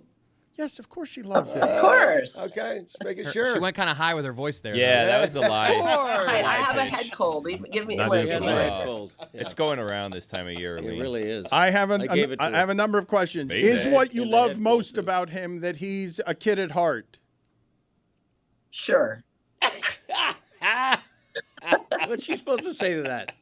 Is there something that she loves more about you? You are fiercely protective and speak in poems about how much you love her. I don't know. No, I mean, he's extremely. I got a 44-year-old, anniversary banner in my house. That's now. right. Wow. Banner. What a great gift. Yes, thank you. 6x4. Amazon is amazing. Right. It really Yeah. is. $12.99. That's you a wrap lot it? of banner for $10. Did you wrap it? No, I displayed it for her. I put it up banner style. Well, what I'm trying to figure out is what's the over/under of when we can take it down. But that's just, It's a great question. March. It is a great question. How long is too long for the thoughtful gift that Yeah. is a testament to Greg Cote's love, all $12.99 of it. Yeah. Wants to be celebrated like Cleopatra around his house because he got a banner for $12.99. That's correct. When was the anniversary? January 10th. Friday. Oh, I mean, we've been celebrating our 20th for like 6 months That's already. right. So I 6 feel more, like, 6 Yeah. more to A go. good year. Yeah. 6 more to yeah, go. Yeah. 44. That's a big one. It is a big one. Yeah. Do it till you're Thanks a lot. satisfied. Yeah. I wasn't looking for that kind of support. I was like hoping that it was the deadline. I think the deadline is 1 week. That's my thing. Okay. Mom, Dad was saying earlier that you're going too much to the gift bag around holiday time, not wrapping enough gifts like in the old days. Okay, that's because he wraps 10 gifts and I wrap 200 gifts. Oh. Okay. You don't wrap So- gifts. You put them in bags. I mean, honestly. I don't look, think you're anybody not cares perfect. about that except Right. you. I'm revealing Nobody a cares. minor imperfection in your demeanor. If Greg know. gave you the opportunity to cheat on him once a month in exchange for wrapping all the gifts perfectly, would you take that Well, deal? hold on a second. Wait a There's minute. context here. Once a month? Yeah, We hold also on. started hold with on. one. That So was just one. presented poorly. Earleen. That was the part that was presented poorly. Earleen, yeah. Wait, some- Can you guys please stop disrespecting their We're union this not. way? We're not. We're No, not. we're We're not. asking Yeah, we're questions. just exactly Follow-ups. chewing up some loose ends here. So, Earleen, this is what happened. Someone likened the way that you wrap gifts by putting it in bags to cheating and potential infidelity. So then we naturally ask Greg, well, if you had to choose, Earleen wraps everything. We didn't Someone. do that. Everyone but Dan. So what we didn't did do was that. we asked Somebody did it. him Somebody. if you could choose one form of infidelity versus the other, either cheating in the wrapping gifts or cheating once a year, which would you prefer? And what did he pick? Well, it's up to you. He You're said the it was one. he said it was a good question. Yeah, he said it was a want good nothing to do question. with this. I want nothing to do with this. I didn't pick Honestly, anything. I can't give up the gift bag. I'm sorry. See, loyal marriage. I love it. It's a good wife. Shortcut. It's okay. So you'd rather her cheat on you? You know, She's not cheating. And by the way, I wrap more than 10 gifts. Thank you very much. All right, 12. Yeah. And I bow them as well. Nobody cares about the bow. I care about the bow. Stick on the bow. Bowing it. David All right, Bowie. well- What? Jim Riddick Bowe, Bowe. Is that sure. it? Hey! Thank you. What? Anything No. else? Yes, Yeah, I've got one more question and only one, but I really do just want to understand because I don't understand how we've gotten so comfortable with Greg Cote in general that we're just doing the show, and at some point he just shouts across the room in some way that no one notices, "Do it till you're satisfied." Exactly. Right. And I'm like, no one's going to comment on that? Why did he just shout into the din, "Do it till you're satisfied"? Do what till you're satisfied? It's an all-purpose. Here comes the cough. It's that kind of thing. You know. What do you mean, do it It's till because you're he can't think of satisfied? anything else Oh, to say. It's it's one like- of the top 10. This is where That's you've what got lazy as your humor, No, though. Do it's it till not you're lazy. satisfied had nothing to do with what we were talking about. It has everything to do with what we're talking The about. last question I want to ask you, Earleen, Yeah. is were you ever considering or was it ever brought to you that Greg... Wait, time out. It's Earleen. It should be an open-ended question. You shouldn't say it was the name. You should say to her, what was the name that Greg wanted to name Christopher all right, that you know what? objected to? That is an excellent... Thank you. She may not remember. It's been a while. Okay, no, but you know what, Greg? I'm going to allow you because I'd be stunned if you were telling the truth on this. Please get it right like an old-timey game show. Please get your wife to answer correctly without you telling her. Ask the question you like to get the response that will make you correct. Okay, if she remembers it. When you were pregnant with Christopher and we were dreaming up possible names, I came up with, we were going through the usual suspect of names. I came up with a rather unusual name that you vetoed. Do you remember what that name was? Is that when you were on the LSD? Is that when that was happening? Yeah. Please. Come on. No, that was well after that. You don't remember, Oh, do you mean the bamboo reed thing? Oh, my God! Yes! Upset! Yes! Yes! Bamboo Reed! Oh, my God!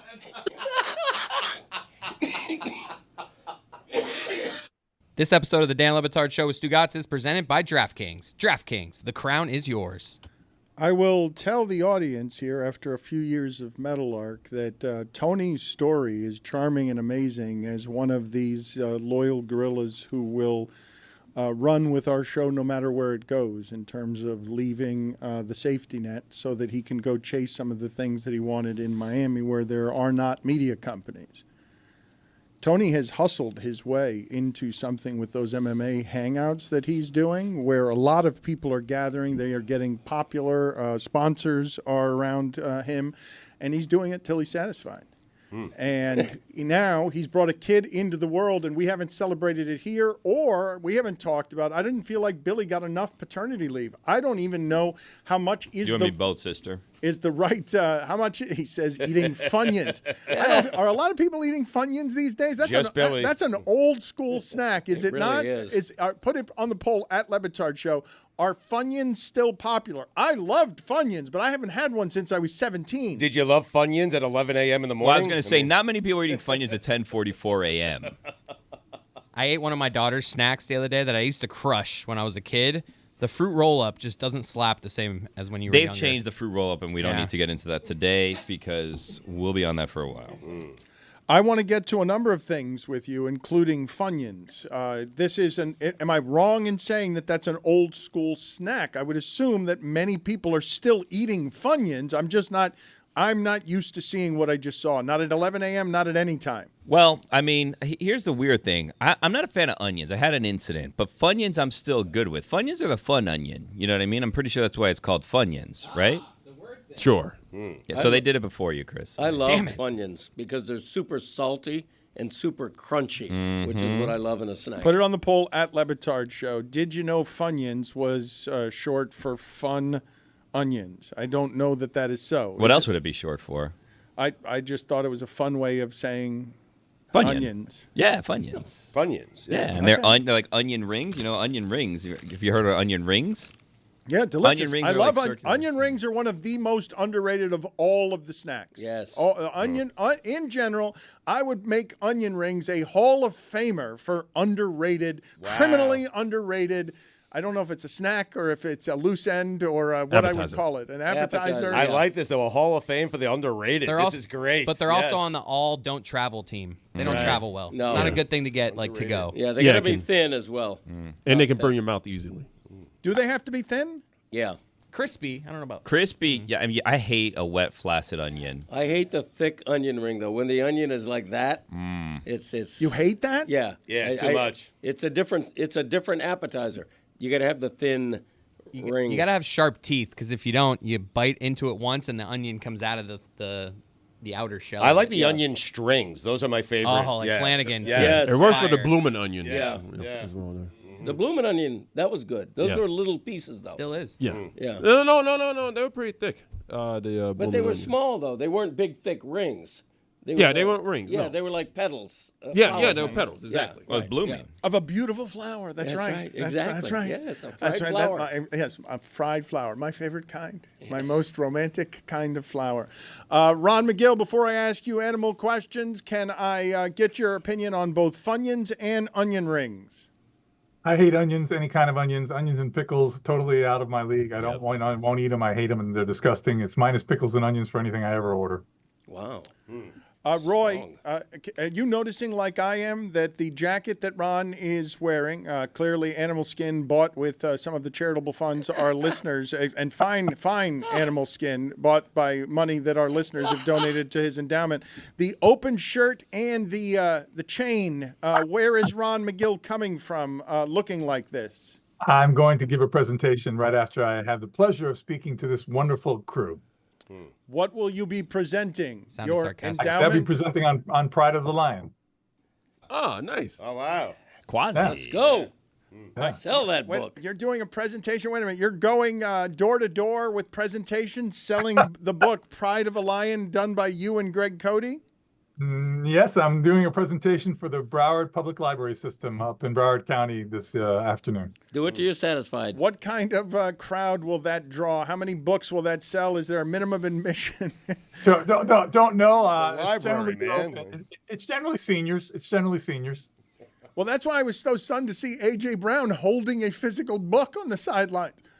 I didn't think that people his age did that anymore. That book is #1 on Amazon That's right now. great. Yes. That is such a product placement. That is so good. People want to know how to have one catch for 4 yards. That is the truth. I sent A.J. Brown a whole box full of Pride of a Lion. Did you? I did the Reads that same. in the It's next funny week. you did that. Look, I've got more respect than I did for him before. I thought that bamboo reed thing was a joke. We're just going to move right past. Respect on that. I mean, unbelievable. We haven't had an ending to a segment that dramatic and that victorious for Greg Cote, and I do not know how long. Amazing work by you, And it Craig Cody. overshadowed the follow-up of, was that when you were on LSD? Yeah. Bamboo is doing a great job. Well, that's what I want to do. I want imaging going forward of Chris Cody as Bamboo Reed. I want you to have like a bit of an Indiana Jones character of what you could have been. Vastly more interesting than the character I get today. If you had indeed become Bamboo Reed Cody, outdoorsman, back when your dad was on LSD. Let's show Ron some video here. I want to show some B-roll here of a lioness. She is snarling and swiping at a male lion after what looks like just a greeting, a friendly greeting here. Tell me what's happening and do play-by-play for this on this, Ron. This female lioness is trying to get the lion's attention. This is actually her way of getting attention. She wants to be bred, actually. See how she's raising her tail, raising herself, putting right in front of him like that? She's kind of getting his attention. She'll probably end up coming back again. But this is just basically they're kind of a little bit of a foreplay thing. And, the female basically runs the show when it's that situation going on. Once she's in the total peak of her heat, they'll breed every 20 minutes for about 3 days. Whoa. Wow. Baby. Wait a minute. Yeah, man. What is the, and not insect kingdom, but what is the most prodigious of the animal kingdom in this regard in terms of appetite? The Shaw's Jerd. It's a little rodent. It looks like a gerbil. Does it about every 20 seconds. Do it till you're satisfied. Yeah, and often. But never satisfied. But not exactly because in that 20-second interval, it has to have a few seconds for recovery. So it's a very quick thing. I mean, it's yeah, same with me. It's not something that maybe some of you guys are used to, but that's why Earleen gave it up so easily. She's like, I'll be gone for 7 seconds and then come home and eat a sandwich. Let's speaking of sandwiches, let's play the cassowary. The cassowary is very dangerous. The cassowary will disembowel you. This is terrifying. Do not turn your back to a cassowary. The cassowary has a clawed talon. And what is happening here, Ron? She's got a sandwich. Somebody's being stupid for a selfie. I don't know what she was doing there, but if that she's got a sandwich. She's got a sandwich, and the cassowary. Oh, okay. Well, this is a problem with people probably feeding this cassowary on this beach, and this cassowary now associates people with food and is looking for the food. And this woman's running away, and the cassowary is going after her because he wants the sandwich. And they all think it's cute until somebody gets disemboweled. What would you recommend, though, if I'm on the beach with my wife and I see a cassowary? Like, do I throw my sandwich far away from me? Yes, exactly, Chris. That is feeding it, technically. Well, it is, but you're already the point of no return, okay? So this is a situation where now you've either, this cassowary's already been acclimated to associating people with food. Damage has already been done. Now you're in a situation where you got to protect yourself, get the animal away from you. Ron, is that related to the ostrich? It's got to be, right? It's a type of a flightless large bird. I don't know if it's quite in the rat-type family like the emus and the rheas are, but it's very similar, I guess, in structure. And it's not as big, right? The ostriches is bigger. The ostrich is the biggest of the flightless birds, right? That is correct. The ostrich is bigger, yes. But this one is more dangerous? Oh, yes, because it can be aggressive. This one will feed on a lot of different things, including small animals. So it has a very huge middle claw that it will kick with and will disembowel you. Wow. The ostrich is the most dangerous bird in the world to humans. The ostrich, put it on the poll at Le Batard Show. Did you know the cassowary was the most dangerous bird in the world to humans? The ostrich is not carnivorous, or it also eats small? No, ostrich is a finely tuned eating machine. They'll eat everything from metal screws to ping pong balls, but they're not as voracious a feeder as the cassowary is. All right, I was saying, but they do eat meat, do they not? The ostrich doesn't eat meat? Not really, no. It may do so, on a whim, but it's not the mainstay of its diet. So, but wait, are you saying that basically the ostrich is kind of like a giant buzzard in terms of nutrients? That it's not a classy bird in terms of what it eats? No, it puts almost anything into its mouth. People who keep them under human care, the big challenge they have with them. There, you see the claw of that cassowary. The big challenge people have keeping ostriches is keeping them from eating things that they're not supposed to eat. I mean, we've had ostrich in captivity that we have found everything, like I said, from screws to springs to coins in their bellies. The claw of the cassowary we just showed, that's the closest thing we'll find in the animal kingdom to looking like a dinosaur claw, correct? I agree with you, 100%. Yes, that's kind of like it's modern day velociraptor type stuff. Billy, you were asking earlier in the show a question about fighting with a sword, a bull or a tiger. What was the question? Ron Magill is perfect to talk about this. Well, Ron, so someone broke into Roy's car, so he dressed like a gladiator so no one else would break into his car today. Mm-hmm. And then one thing led to another, and we started talking about lions versus tigers in terms of, modern-day gladiators versus bullfighters, and which you would rather fight with a sword. Would you rather fight a bull with a sword or a lion with a sword? Oh, a bull, 100%. There's no question about it. Keep in mind, a bull is not a predator that feeds on carnivorous things. The bull is just being aggressive, trying to defend itself. You got 2 horns as opposed to a whole set of teeth and 10 claws in both of those animals that are born killers. Ron, I recently went to the zoo, and and I got to tell you, Billy, I ran across you. And I cannot believe that you produced such an absolutely gorgeous baby. That is one of the most gorgeous babies I've ever seen in my life. Why are you so shocked? thank I you. mean, I'm just pretty amazed because I'm sure you guys have seen this kid. This kid, and I usually think that most babies look like lizards that need to be put back for further cooking. Put it on the poll, please, Juju. Do most babies look like lizards who need to be put back for the cooking? Anywho. But I got to tell you, Billy's little girl was one of the most precious things I've ever seen. Thank you, Ron. So anyways, I saw you by the tiger exhibit, and I have 2 questions about my visit to the zoo. One, we were told that when you can't see the tigers, sometimes they climb up into the trees, and they're hiding in the trees to get shade. And I said, it seems like a little maybe the tigers are just hiding, and we don't see them, but they're telling us they're in the trees. And then the follow-up to that question is, I then saw the chimpanzees, and you were just talking about ostriches eating everything, and you find screws and whatever. And on a previous visit to the zoo, I told you I saw someone throw some ice cream to a chimpanzee because they asked for it. And I noticed this time when I saw the chimpanzees, there's now a speaker with Ron Magill's voice blasting, saying, "Do not throw anything to the chimpanzees, or we will prosecute you, and you will be prosecuted to the fullest extent of the law," in both English and Spanish on a nonstop loop. Is that good for the mental health of these chimpanzees, hearing your voice over and over and over again? I'll tell you, it's not good for my mental health. It's not one of the things that I supported. They asked me to make the recording. I will say that you're being a little bit extreme in that, I don't say that you will be prosecuted to the fullest extent of the law. I don't think that's what we say. Disemboweled, I heard. Well, yeah. Well, anyway, I think basically what we say, listen, please don't feed them because they have a very specific diet. And by feeding them something that's not on their diet can get them pretty sick. So that's what I say. And I do say it in my both languages, even though my Spanish is a little bit left to be desired.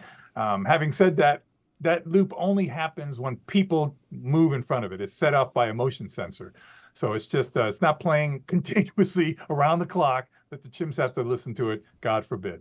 Ron, what is the status right now of your Sex and the Animals, your Sex and the Animals yearly presentation that for many years is one of the most iconic sold-out events that we've ever had in South Florida? I don't do it. It's been put on the shelf. The only way I will ever do it is if Dan Le Batard asked me to do it for something for him. Oh, wow. Wow. All right. How about that? I think I might do that. one-on-one I thing. think That a is private the two of you, showing, huh? a private showing. That yes. presentation now is Yes. part of the Dan Le Batard Yes. Show. You guys, okay, that's great. Well, Let's do it. I will find a way to do that for our audience. I don't at think some you were point in the invited, Greg. future. Oh, yeah. Sorry. Yes. Will Greg Cody, Dan, and Stugotz have sex with the animals? Because that's what Stugotz is insinuating. No, but it's a very popular thing that he does. Because it's just science. And I'd like for you to explain with your expertise, because I've said this before. I know we're spoiled around here.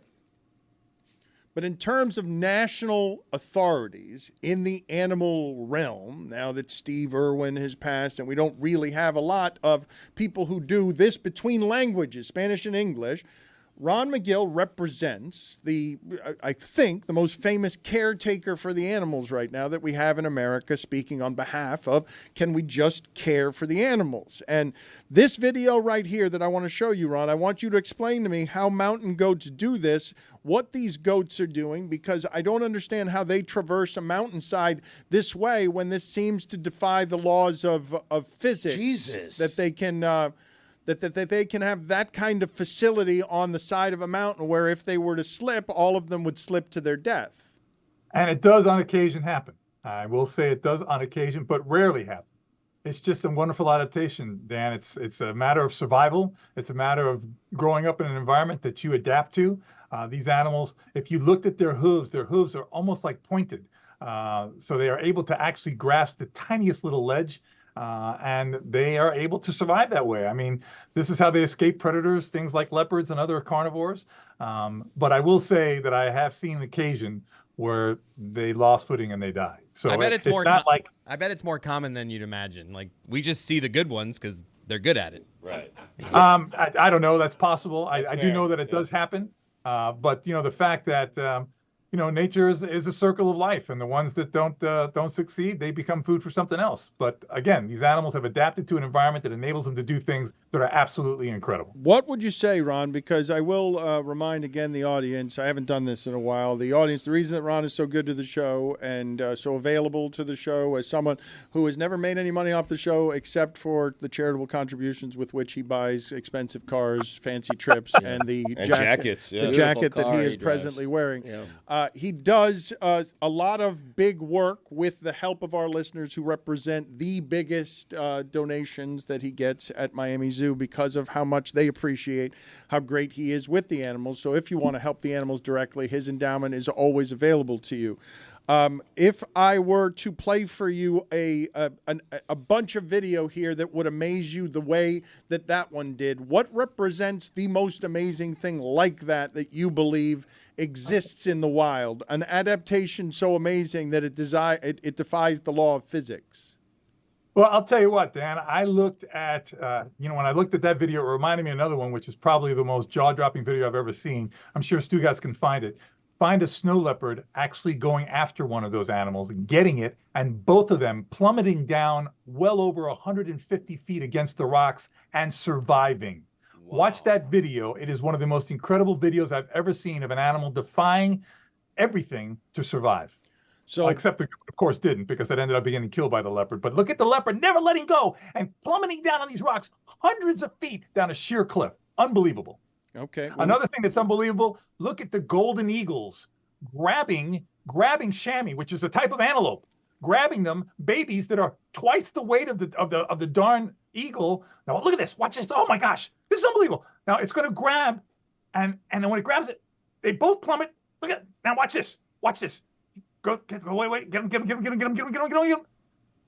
Is this the one? This isn't the one. This isn't the real good one. But why? Now this isn't the real good one. There's one that it's like death for sure of this snow leopard grabbing a chamois. But no, that's a crappy one. There's a much better one. But look at the golden eagle. That's a good one because it got away. That wasn't a bad one. That was a good one because it got away. It was bad for the snow leopard. But here's the deal. Look at the golden eagle. Man. All right, Stugotz is watching it by himself. He's not helping anybody. He's doing his own. It's unbelievable. Right, but that's not helping anybody, Stugotz. You're doing your own. I mean, he asked me to look it up. Yeah, but you're doing your own private show, Stugotz. And then look at a golden eagle grabbing the video. A golden eagle grabbing an antelope. And then it's too big for the golden eagle just to kill the antelope. So what does it do? It grabs it. It weighs more than the eagle, flies way up in the air, and then drops it to its death so it can eat it. It's unbelievable stuff. All right, we are looking for it, and now is this the video? Oh, here it is. Here it is. Hold on. Okay, this is the one right Watch here. it. Look at this. Watch it. It's unbelievable. Watch this. Goes across the cliff, grabs it, and then look at this. Look at this, Dan. Holy shit! Oh, this doesn't seem well thought out. It's not over. It's not over. It's not over. It's not over. Watch this. It's not over, brother. Boom, boom, oh, boom. Wow. You're saying this as if this was the plan. It seems like this thing was trying to catch the food and just started falling down a mountain. God. I mean, this is unbelievable. And he doesn't let it go. Come on, Dan. Come on. No, it is amazing. I'm not going to dispute that. I'm just, I'm beyond just amazing. Still, it's beyond amazing. All right, don't yell at me. I don't. I just get so excited when I see this stuff. If I had a hamburger, if I had a hamburger in my hand and I'm going down that mountain, I'm holding on to that hamburger, Ron. It's not that impressive. I mean, geez, what are we talking about? Well, okay. What do I have to say so you're sufficiently satisfied? Do it until you're satisfied. Watch this. Grabbing the chamois. I'm glad you guys find this stuff. And then it takes it up in the air. It flies with this thing. It flies with it. Look at this. and then it'll take it to its death. Oh my God. Yeah, that's horrifying for that poor thing. Dan, this is unbelievable stuff. Yeah. This is Oh, unbelievable. ouch. Wow. Oh, Jesus. That is a gruesome death. Just took that thing, threw it to its death. I didn't like that video. That is horrible. That's a snuff film you just showed us. Wow. It's this is irresponsible what we're doing. I like the animal videos where the animals get away. I like the iguana running It's the across wild, 1,000 snakes in the gotta desert. eat, Not how Dan. nature works, Dan. Everything's got to eat, Dan. Right. And you I got know. to think of how incredible Hey, animals look. are to adapt to get their Right. food. Yeah. Yes. Okay. Yep. Look, I am Do not. And it's not how nature. satisfied. It's not how nature Okay. works. That All iguana right. video. Listen to me. Anything can happen. Okay. Listen to me. I'm well aware the wild is terribly cruel. More cruel than I could possibly imagine. Show me the videos where the iguana gets away from 1,000 snakes. No. I like those better. Oh, yeah. I like those better than the videos of the thing dying at the end because a giant bird has taken a wonderful stuffed animal and thrown it off a cliff so it could fall 700 feet to its death. Amazing that the bird is that smart. Don't want to watch it as a video entertainment experience. Thank you. You're showing me a video where the iguana didn't get away. No, this Yeah. one gets away, I think. Is he gonna Are get you away? showing me? No, Show- I think he gets away. Wait Hey, for it. Hold on No a one gets second. out of this Oh, one. yeah! That is the Derrick Henry of iguanas. Yeah, look at this. Broken tackles. So many broken tackles in the open field. Oh no! Joe Mixon. Beautiful. Hey, listen, the bottom line is wildlife is amazing, whichever way you look at it. That is correct. I prefer it alive, though. So let's play for Ron Magill here, the last video of the day. Explain to me what a service dog is doing here in the paying of groceries, because I know Greg Cote has lamented service dogs as if they're not useful, comfort animals. Here's a service dog learning something I did not know that service dogs knew how to do, which is pay cash money or pay credit card for a purchase at a grocery store.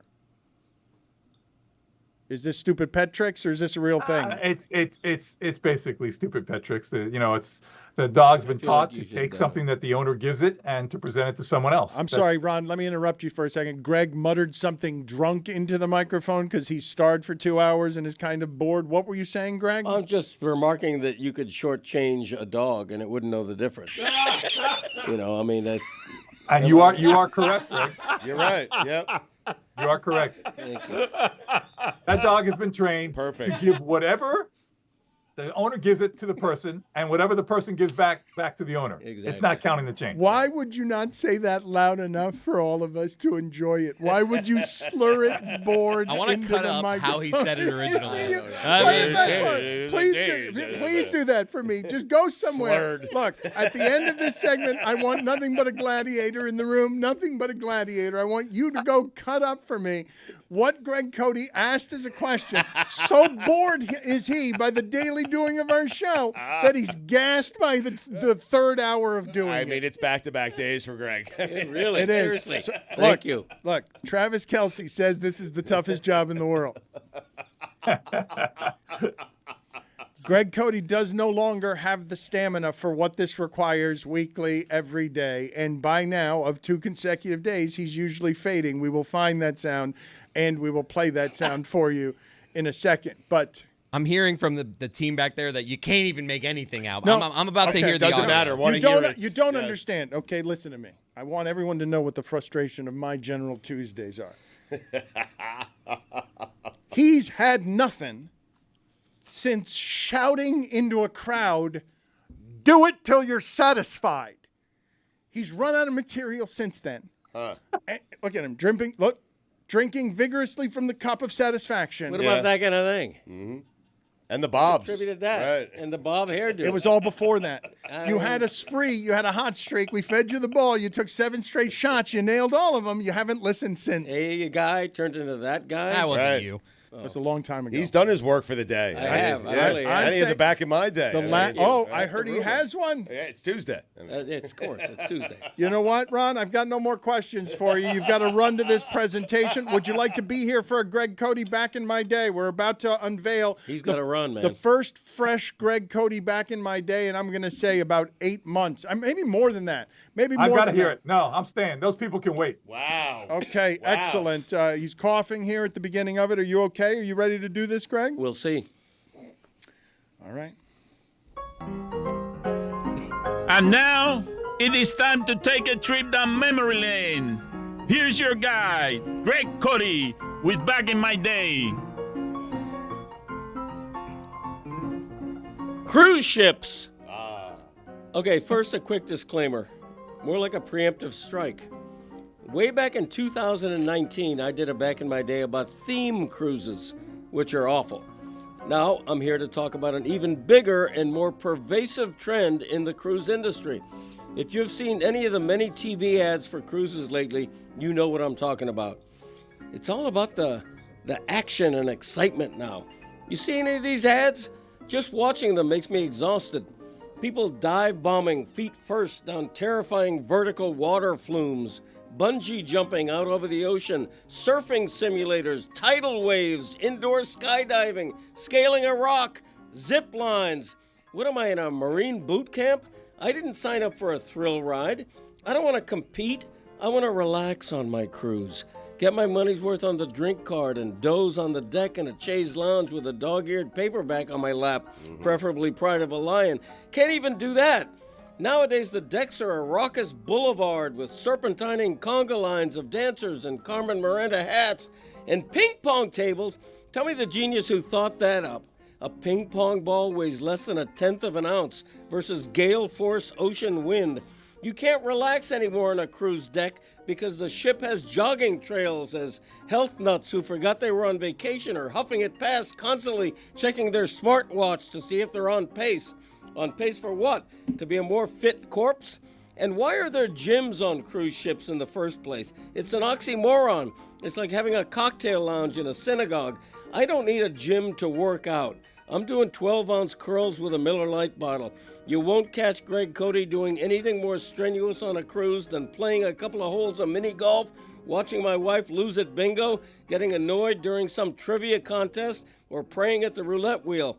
One other thing, it's not a Broadway or a Cirque du Soleil. I'm on a big, slow boat. I don't need a concert or a show production. Just give me an open buffet and a bar every 25 feet.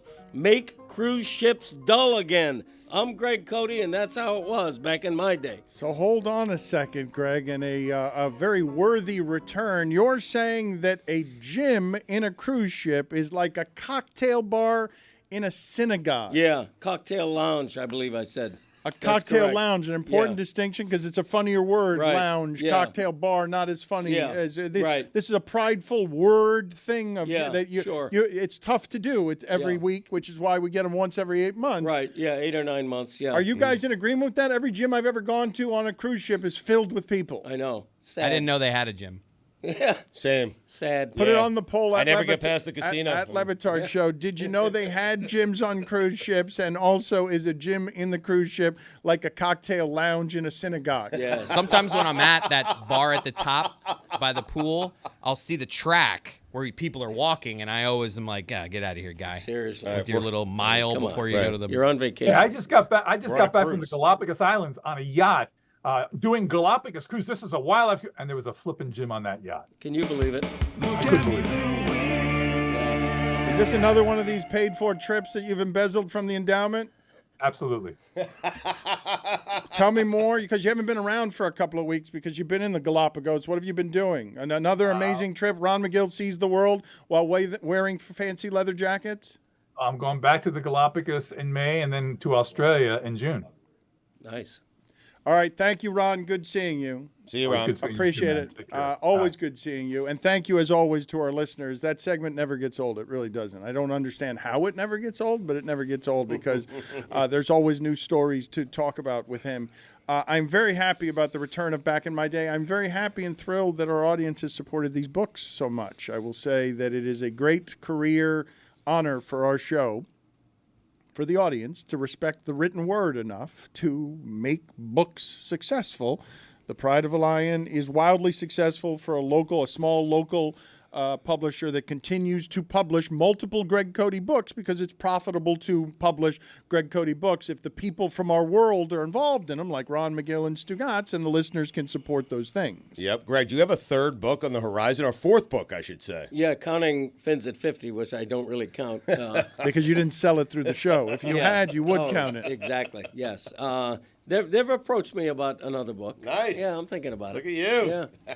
My plate's a little full right now, but we'll see. I like that Jeremy continues to take chances by trying to make songs quickly. We will go to a new collection of music from Jeremy in a second. But as it relates to just Ron Magill in general and everything he's doing with and for the animals and Pride of a Lion, you guys are very happy with your book sales, correct? Like, are we done selling books? How does this work? We're never done selling Are you going to books. are you going to tell the audience at some point what it has done for you other than get you more publishing deals? Like, are you going to thank the audience for supporting the projects? I mean, I will thank the audience to the end of the earth. They've made all the books successful, including Stugotz's book, personal record book. The great thing about books is that they age well. You put out a book, and it really never gets old. People are reading it all the time, right? It's a great bathroom book. It is. It's a book. It is the perfect size. Back in my day, is easy reading Great. in the bathroom. What I have learned about the book industry, Dan, and books in general is you're never done selling your book. You're never done with it. And so Father's Day is right around the corner, and that's a whole new revenue stream for me and Greg on the same I book. think that's Yeah. how everyone Right. thinks of Yes. Father's Day. It's the most romantic way to think of it, as a whole nother revenue stream. That is the way to think of fatherhood, parenting in general. Chris, I've been watching here. Billy had to run. Billy's hair's on fire all the time. He's always producing. And so he had to go do Underdogs, and he ran out of the room. Yep. And you have been working in the shadows with Stugotz, concocting. I can see you guys working while we do a live show.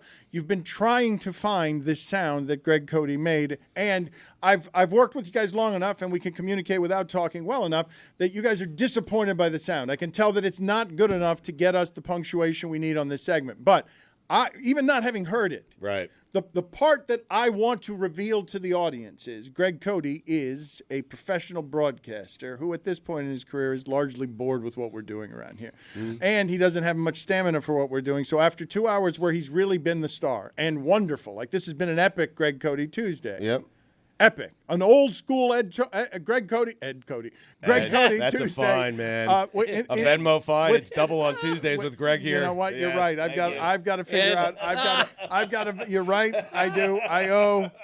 Find the Venmo penalty. Tell me what it is. No, you got to do it now. I'll find it. You got to. We got to get the payment now. We can't just get the payoff. A mistake is $1. I'm That's it's mistake, not a right? mistake though. It's Mistake? not just. I called him Ed Cote, and that's a mistake on a name. It's a mistake on. What is the Venmo fine bucket? What are the costs? The Venmo fine bucket chart: $1 for a mistake, $2 for a cough or phlegm into the mic, $3 for pestering, $5 for tone, $7 not listening, $10 phone interruption, $50 if you kill someone. Fines are doubled on Tuesdays. Only applies to Greg Cote. Technically, you killed Greg and made him Ed. So I didn't that's kill a him. He mistake. could have lived somewhere else in witness protection as Ed. I did not kill him. There was no suggestion that I killed him. No, I love the name Ed, so I'm going to ya? give you a special dispensation and waive your fine. Really? Yeah, I'm going to waive Do the you fine. have that power? Well, I he think owes I do. he owes $2. How about just $1? All right, put in $1. Call Venmo. It's not how Call it works. Venmo. Yeah, send Venmo Hey, Ven. $1. Eddie Ballgame. Right. Call Venmo. Whoever Venmo is, Venmo, I assume it was somebody's name. Send him $1. You don't need $2. Because I've waived $1. Yes. because Are I like you the in name charge Ed. of the fine bucket? I'm No. not Did you fined ask according Venmo? to this Yeah, fine we should. system. I'm not charged by this. Oh, well, you should be. I mean, that's absolutely a fine when you misname someone. You know? I mean, Especially one of your oldest friends. yeah, I mean, geez. Ed. Nobody calls me Ed. Well, my wife does sometimes, but that's like a we won't get into that. So let me hear this sound, please, without any further ado, because Yes. I am told that the sound's not good enough now and that there's going to be no payoff. But I just want the audience to see what my Tuesday experience has been for 20 years, okay?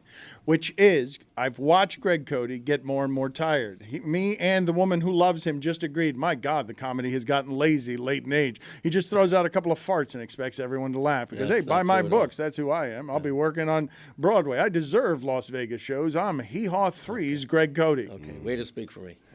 I sell books and I sell out Las Vegas shows. I'm a musician. I'm a talent. I could have sold out a church, but for some reason that event got canceled. Yeah, I have been approached to do Broadway, but that's a whole nother story. Continue. You'd be good at it. Thank Let you. me hear Greg Cote. Let's Broadway see. Joe? Yeah. I just want to tell you, this is Ron Magill is talking, and Greg Cote, because we're throwing into a video of a service dog that is on a counter paying a cashier in either cash or a credit card. Greg Cote's trying to make the joke that the dog would not know if you shortchanged it because the dog does not know denominations. Here is that sound of Greg Cote making that joke in the bored, laziest way possible. The dog's been feel like taught you to should, take something that the owner gives it. That's what you're supposed to know what it is. That Right Greg in the Cote- middle of Ron. Yeah, You hear- professional I think you broadcaster. should, Yes, let's go. Let's go, please, again. Yes. The dog's been taught like you to should, take though. something that the owner gives it. Yeah, there it is, Greg Cote. should. What was the exact mutter? Like, Yes, not trying at all. Not, In respect for Ron, not wanting to interrupt him, I Right. murmured. So I you did talked a over him. low you did murmur. try to. I make it out now. You can hear him saying, I feel like you could. The dog's been feel like taught you to should, take though. something that the owner gives I it. mean, Did you service finish dogs, the come thought? on. Did you finish the thought? Was it half a mutter? Is that Yeah, even? It was half a mutter. A mutt. We knew what he was A mutt. thinking. Though. Yeah, I muttered for a dog. Get it? Mutter, dog. You did not even finish the thought. You belched out 4 syllables of bored, muttered commentary that just gets in the way and isn't a complete thought. Right, out of respect to Ron. The dog's been taught to take something that the owner gives it. The mutter. You talked over him. He sounds so indifferent. The dog's been taught like you to should, take though. something that the owner gives it. It was a personal aside, not meant for the air. I feel like muttered. you should. I murmured. You spoke into a mic. He shot his cannon on do it till you're satisfied. The dog's been taught to take something that the owner gives it. We have a real generation gap going on right now between old people and young people because Chris Haynes sat in the middle of our show and he's got some old school video games behind him, and Stugotz just shouted into the din, my God, Chris Haynes, you've got the most amazing studio. Except for 20-year-olds, what he's got is a museum of old that only old people care about, except for those jerseys and an odd collection, an unusual collection of jerseys behind him. So, Chris Haynes, thank you for being on the show. We want the latest NBA information on Jimmy Butler and others, but what are you going for with your studio setup? And thank you for having it that way, because it does appeal to me and Stugotz and Greg Cote, but I'm guessing not many people under 40. And I'm 42, by the way. So no, I just going for that vintage look, a vintage sporting arcade look. I'm all into collecting like old antiques. Like I have an old Coca-Cola vending machine. I'm talking about like this vending machine was like being used in the 60s. Like Tab. It has Tab on it. What are the exactly. Tab is one of the options. What are the drinks on that Pepsi. 19 It's a Pepsi. Oh, it's God, a Pepsi. It's a Pepsi. Well, I Worthless. have old mailboxes. I have like old signs. Like, so that's what I was kind of going for. You know, I wanted, but basically what I want to do is just, you know, stake my territory in this area with all the 5 women I have living in this house. And so when they come in here and they see all this, they know there's nothing in here for them. So they shouldn't be coming in here. But that was the plan. Are you a hoarder? I wouldn't say I'm a hoarder. No, I'm not. No. I'm There's not a hoarder fine at line all. between collector and hoarder, though. Like we Yeah, can acknowledge that. I'm not a hoarder at all. Like this, I'm not a junkie. It's not like Sanford and Son where you're just collecting a bunch of junk. No, I really like. And you have a I Pepsi look for machine. stuff. yeah, I really look for stuff like things that are still cool, especially if they can still be used. Like I just like old vintage. antiques. What's the thing that you have that you've collected that you're proudest of? Well, but just if I may, just a second, I don't want to just skip past the insult, the casual insult of the man is a collector of antique things, and Billy has accused him of hoarding. No. I didn't know. I asked the question. The lines are blurred. He's got a taste appreciation on fine things that say something about him, and Billy has accused him of not being able to discard junk. It makes him defend himself with, "I'm not Sanford and Son." I asked because, have you ever seen the show American Pickers, for example, where they just drive around the country and they look for people's crap, and then they're like, "Oh, this is a treasure," and then they go and they sell it like in their thrift stores. Like, I'm just kind of wondering if that's the world that you found yourself in, where you're going around on weekends and you find yourself in Nebraska and you're in a barn and you're looking for old Pepsi machines, you know? Yeah, I do. I do frequent a lot of thrift stores, Salvation Army stores, because, every now and then you can just find some things that people just discarded and they just consider it old, and, but I like to bring it back to life a little bit, I got old barbecue pits. Like I'm talking about, I have let me stop, pits, not plural. I have a barbecue pit. That's probably was made late 60s. Right. And I kind of restored it. So one day I'll show you guys some pictures of what I'm working with. But it's not too much, but yeah, it is a hobby of mine for sure. You sound like a hoarder. Yeah, you know what I learned the difference between hoarding and collecting too is, Dan, is that it's not rust, it's patina. That's what you say. When something's all rust, you say, no, it has some patina on it. I don't understand what any of you are doing, because I believe that Antique Roadshow is one of the great stories of privilege that you will find anywhere in America, because of the amount of bargains that people like Greg Cote have in their garage, and they don't know it because they've got some valuable heirloom that's been passed down through generations. And Chris Haynes is out here saying, I'll go to a thrift store in Nebraska to see if somebody like Greg Cote has discarded some $3,000 thing for $11 because he's a fool. But that's hoarding. I mean, it's not hoarding. It's value propositions. It's not in any way hoarding. One man's trash is another man's treasure. I really don't understand what you guys are doing. Here, this will settle it. Chris, have you ever purchased something at any of these stores and then thrown it away? No. Hoarding. No. If I purchase it, no, I purchase it. It's not hoarding. It's treasure hunting. That's not hoarding. It's treasure hunting. The ability to not throw anything away is hoarding. There's value in it. I have a question for you. Seems like the Heat are hoarding Jimmy Butler because he doesn't want to be here, and they don't want him here, but they don't want to trade him anywhere. So what are they doing with Jimmy Butler? Well, they made it known that they're entertaining offers.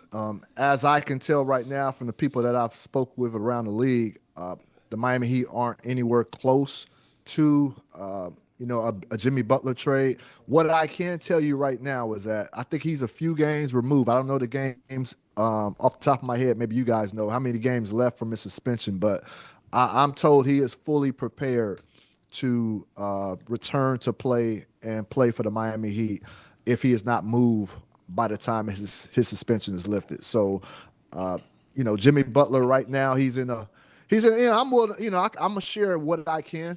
So you guys ask away, but it's been a very difficult season for him. Starting the off season with Pat Riley's comments and some things that happened over the summer that kind of led to where we all at today. So it's been very interesting. So definitely this is something that I'm definitely monitoring until it's resolved. At Jimmy's age, what do you put his trade value Well, at? the thing that I wanted to talk to you about, Chris, adding on to that, and I do want you to answer Stugotz's question about what it is your most valuable collectible is. I actually wanted to have Mark Stein on today. No insult to you. You're one of the great information guys. But his story had some details that I had not seen anywhere. And I'm thinking that now we will have leaks back and forth because there's going to be strategic maneuvering around some of this. And furthermore, yeah, Jimmy wants to go to Phoenix, but Bradley Beal's most onerous contract in the sport right now. I've never even heard of someone saying of a contract in the sport that can't be moved. Every contract can be moved, but the Beal one seems worse than all the others. If Jimmy thinks he's going to get to Phoenix and that Pat Riley's just going to take that contract and a third team's not going to take it, he's out of his mind. Like, that's not how this is going to go at the end. I would assume they'd just keep Jimmy Butler for as long as they want and say, go ahead and opt out and see if you can get $52 million somewhere else. Like that, Jimmy Butler's not going to get to go to Phoenix because Miami's got to take on Beal. That's the worst contract you'll find in the sport, is it not? Because it's a no-trade clause.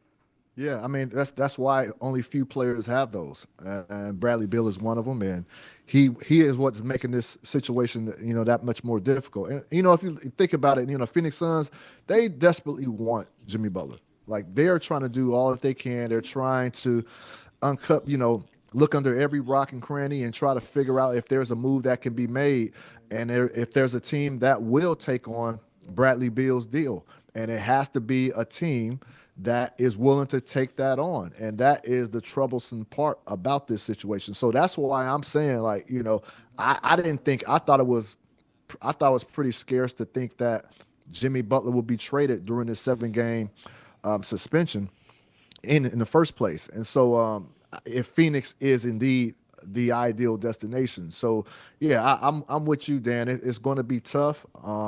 But as soon, as trade deadline approaches, teams start getting desperate, and Bradley Beal over there in Phoenix, I reported last week, they moved him to the bench, and people started to speculate, well, is this Phoenix trying to make life miserable for Bradley, which would, I guess, for their standpoint, hopefully invoke that he will, decline that. But Chris, that if I may, because the human interest part of this is interesting to me. Bradley Beal went there because that was going to be the big three. It's not good enough. The other bigger two of the big three now would prefer Jimmy Butler to Bradley Beal. And Bradley Beal's like, nope, that's why I have this no trade. You can go and do whatever it is you want. I'm not going to be sent somewhere even though I don't have value because my contract is too bad. You're stuck with me. Just because you guys want to win a championship with Jimmy Butler. Like, no. Yeah. No doubt. A Brad pick, due to that no trade clause, Phoenix were one of the teams that he picked that he will, use that for and to get over there. So he's not going to spend all that time in Washington. He really did like Washington, but he understood it was time to leave. But Phoenix was one of the few teams that he chose to go to.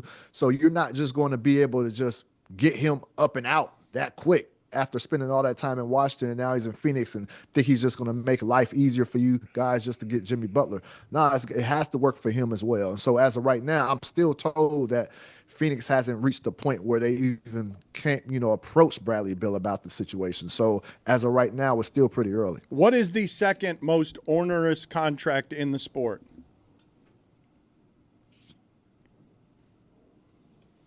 Woo, that is a good question. Is it far and away Bradley Beal? Like, is it no question the contract that can't be moved if there is such a thing is Bradley Beal's? I just think Dan, if he didn't have that no trade clause, he's a movable piece. That makes it difficult. And, and look, I think people will say, people will look at Bradley Beal, that he's probably not the player he was in Washington. He will argue, no, he's still that player. He's still capable of doing that, but he's in a different role and he's asked to do different things. He's asked to sacrifice. He made comments publicly about, the team trying to, put him into a point guard role. He's never been that guy.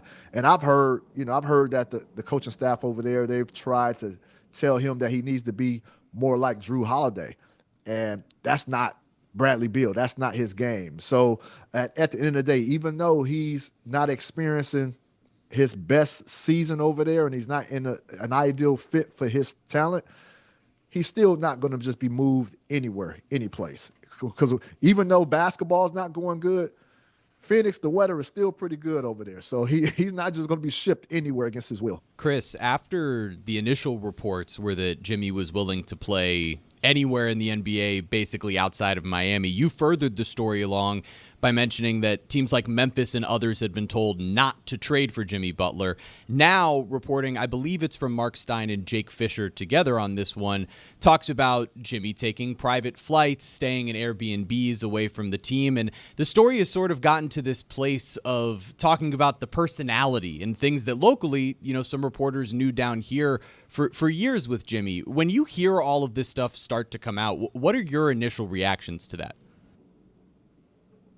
So I do have some insight from Jimmy's camp and those individuals. And to speak from the flights, I was told that, I had to take some notes here. In the last 5 years, that I was told Jimmy took less than 5 separate flights from the team, and 4 of them were during the finals against Denver when his father was sick. So they're clearly trying to diminish, I guess I should say, the narrative that he was just flying privately and separately frequently. And so with that being said, that's that. And then from Jimmy Butler's perspective, let me just add this. So over the summer, I was told, let me see, through the summer. So that's Pat Riley. He had his comments. And I remember, Dan, I don't know if you guys remember, but I was doing the playoffs. It was the Heat. I want to say Heat Boston. And that's when I was doing sidelines for TNT at the time. And, I was able to speak with Jimmy during the game. And he had some comments. It was kind of, egging on the Boston Celtics fan base. And then I believe he had some more comments later that day or the next day. And I think that's what Pat Riley was referring to about, if you're not playing, you probably should stay quiet. Obviously, that rubbed Jimmy the wrong way. He felt like that was taking things too far.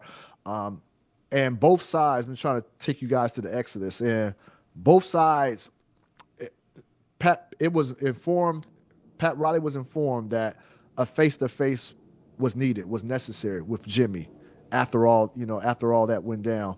And Jimmy was under the assumption that Pat was going to visit him in the offseason, have that face-to-face. Jimmy told him about the off-season place he has in San Diego, and that it never materialized. Pat never went out there. So they didn't communicate via text, phone conversation, or face-to-face.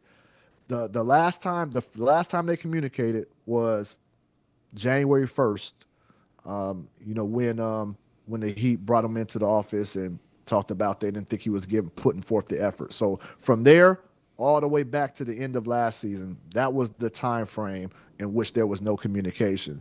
And there were some other things that happened in that summer too that kind of got it to an uneasy place for Jimmy and the Heat at the start of the season, start of training camp, I should say. So there's just a lot of things. But let's go through it though, because I was suspicious when Jimmy showed up late to media day, because all of this has been brewing for a while, and the reporting on this has been pretty detailed. I should tell people Chris Haynes is a veteran NBA reporter. His brand new YouTube channel is called Haynes Briefs. It debuted earlier in January, and he has worked for Turner Sports covering NBA games and reporting on the league. Before Turner, he was with ESPN, Yahoo Sports, Comcast, Sportsnet, Northwest, covering the Blazers as well. Haynes Brief. I mean, that's good. Yes. Underwear. Yes, that's it. That's it. He's getting in there and he's showing you the innards of people's underwear, because what you're telling us with your reporting is that Jimmy Butler was indeed pissed off about shut up, you didn't play on the Celtics, and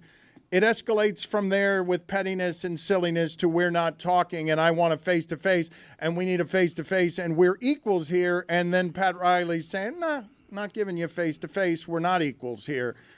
You're saying it's some of that you can't treat stars like that anymore. This'll be what happens.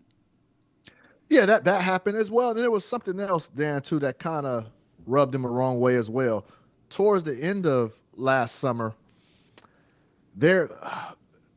Jimmy and them were informed of an accounting error. Oh boy. Towards the end of last summer, in which he didn't get his pay. He didn't get his paycheck on that period. And it took the team about 10 days for him to, get his payment. But, that's never happened. And, so you got all of that going on top of an account error where he didn't get his paycheck. And so things were just feeling a little bit off at that point. And then during the offseason, his agent, Bernie Lee, informed the Miami Heat that, hey, if we want to get an extension done, we're going to do it in the offseason. And if no deal is done when media day hits or when training camp hits, then they're just going to play the season out and see what happens from there. And so that deadline went and passed. Still, there was no communication. There was nothing. There was nothing, indicating that they were going to do something or not going to do something. It just passed. So he goes into training camp, and now there's a new offense and a new defense that's being installed. And from Jimmy's standpoint, it doesn't cater to his skill set. So now they want to shoot more threes and they want to play more zone defense. And, you look at, just the way his season started off, his usage rate is the lowest it's been in the last 10 years. I believe the 2014-15 season. You have to go back that far. So these are all the things behind the scenes that are, there's more though, Chris, please. So take us through, and thank you. Take us through what Jimmy feels about how the Heat handled all the time he needed for his taking care of the death of his father. And I would imagine I don't know who this information benefits, the private plane stuff, but you're hitting a real soft personal spot on a prideful person if he suspects that the Heat is leaking that while he was trying to visit his father, he was being unprofessional. Yeah. And that hurt as well, for sure. It's leaking and it's coming out that the Heat are entertaining offers. Now, this is before, obviously, Pat Riley put it out publicly in a statement that they are. And so, that's bothering him because now it's going on for a few weeks. It's just this constant, it seemed like every other day there was something about Jimmy being sided with this team or being connected with this team. The Heat are interested in here or there. And so from their standpoint, they're looking at it like, who is leaking this? And it looks like it's coming directly from the team. And so again, like these are, this is just, creating a sour environment and a sour relationship from what otherwise has been pretty good. He's had a really good run with Miami, a couple finals trips. And so, it's just been a lot. And then once he got back, so he, there's a lot. Like I really have to, I really got to look at a lot of my notes that I have, but keep going though, Chris. Go take us through. I'm trying to remember. Hold on. As much as I can. I know the reason I know Stugotz wants to get in here because he's desperate. Everyone here right now is. He can read me the notes if he wants. Yeah, but everyone here is desperate to give you. They want takes from you, and I want the reporting because the reporting is fresh. And this is one of the great guys in the information business. His information is not wrong, so it's not gossip. It's journalistically reported, and because he's old school, written it down, he doesn't want to get anything wrong. So, Chris, take your time. I want to go through. We'll get to Zion Williamson and the other stuff, but I want to show people the innards of how a human relationship deteriorates into divorce when two people think they're responsible for the success of the other person. And so please take us through whatever you think is a lot here, because I want people to understand why it is that Jimmy Butler might be hurt. And also I want them to understand why the pressure of get in there and do your damn job already. You're being paid $50 million is the weight of the machine on his shoulders when he's sitting here. Wait a minute, I was grieving my father's death. We're going to play this dirty? We're going to play dirty on personal flights when I don't even know who that benefits. Who does it benefit to have leaked that there are personal flights during the finals? All that does is cause Jimmy Butler heartache that's personal. But is the Heat leaking that? Yeah, and that's what we don't know. There's people that talk from both sides, different sides of the table. So you never know what it is. But from their standpoint, it looks that way. It looks like it could be coming from the team. And, I tried to reach out to the Heat before I came on, Dan, just to give a heads up about some of the things that I had and some of the things that I was going to say. I didn't get a response back in time. But with that being said, you take back, when he was away, when he was sick. So what would this be? This would be late December, possibly. Yeah, late December when he was absent for a few days, few games. He came back. He was still working out at the facility. He came back, and then he had to address media the first day he got back to practice. And I don't think he appreciated that because at that time, the trade rumors were getting out about the Heat possibly looking to move him. And so he felt it was uncomfortable and uncalled for that the first day that he gets back, he has to answer to news that's being put out by who he can only assume. And so, you got those things. And then let's get to the game in which the Heat criticized him, brought him into the office the next day, and basically called into question his effort or lack thereof, I should say. And that's when, his agent, Bernie Lee, informed him, like, look, guys, Jimmy's trying to do what he can. He's not in an ideal situation as far as basketball fit anymore, because it seemed like the team is going away from featuring him as the marquee player.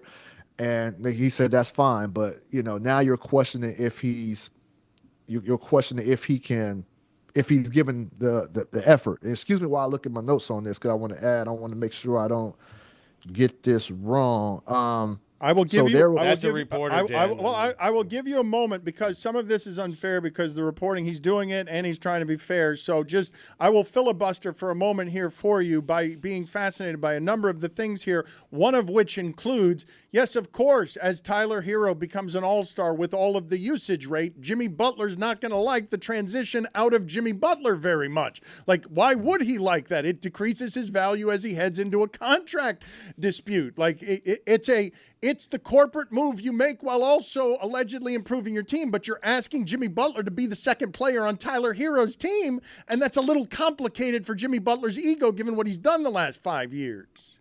Yeah, and he believed he still can play at that level. He talked about, he said it publicly, I forgot what video it was, that feel like he still have a few years left of his prime.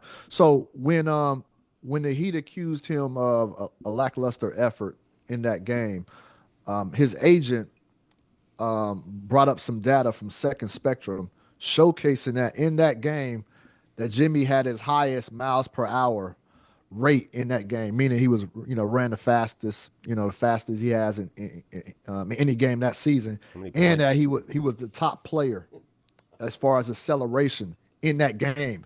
And so, they were I'm just showing like the back and forth, just showing like the data they're trying to present to showcase, like, no, he was not. Well, what do you think is true? You're very fair. You're very responsible. What do you believe to be true here? Because Stugotz is just dying to yell, is there anything that Jimmy Butler appreciates? And get your ass back on the court. I mean, he's making $50 million this year, more than LeBron, more than Jason Tatum, and he doesn't seem to appreciate anything the Heat have done.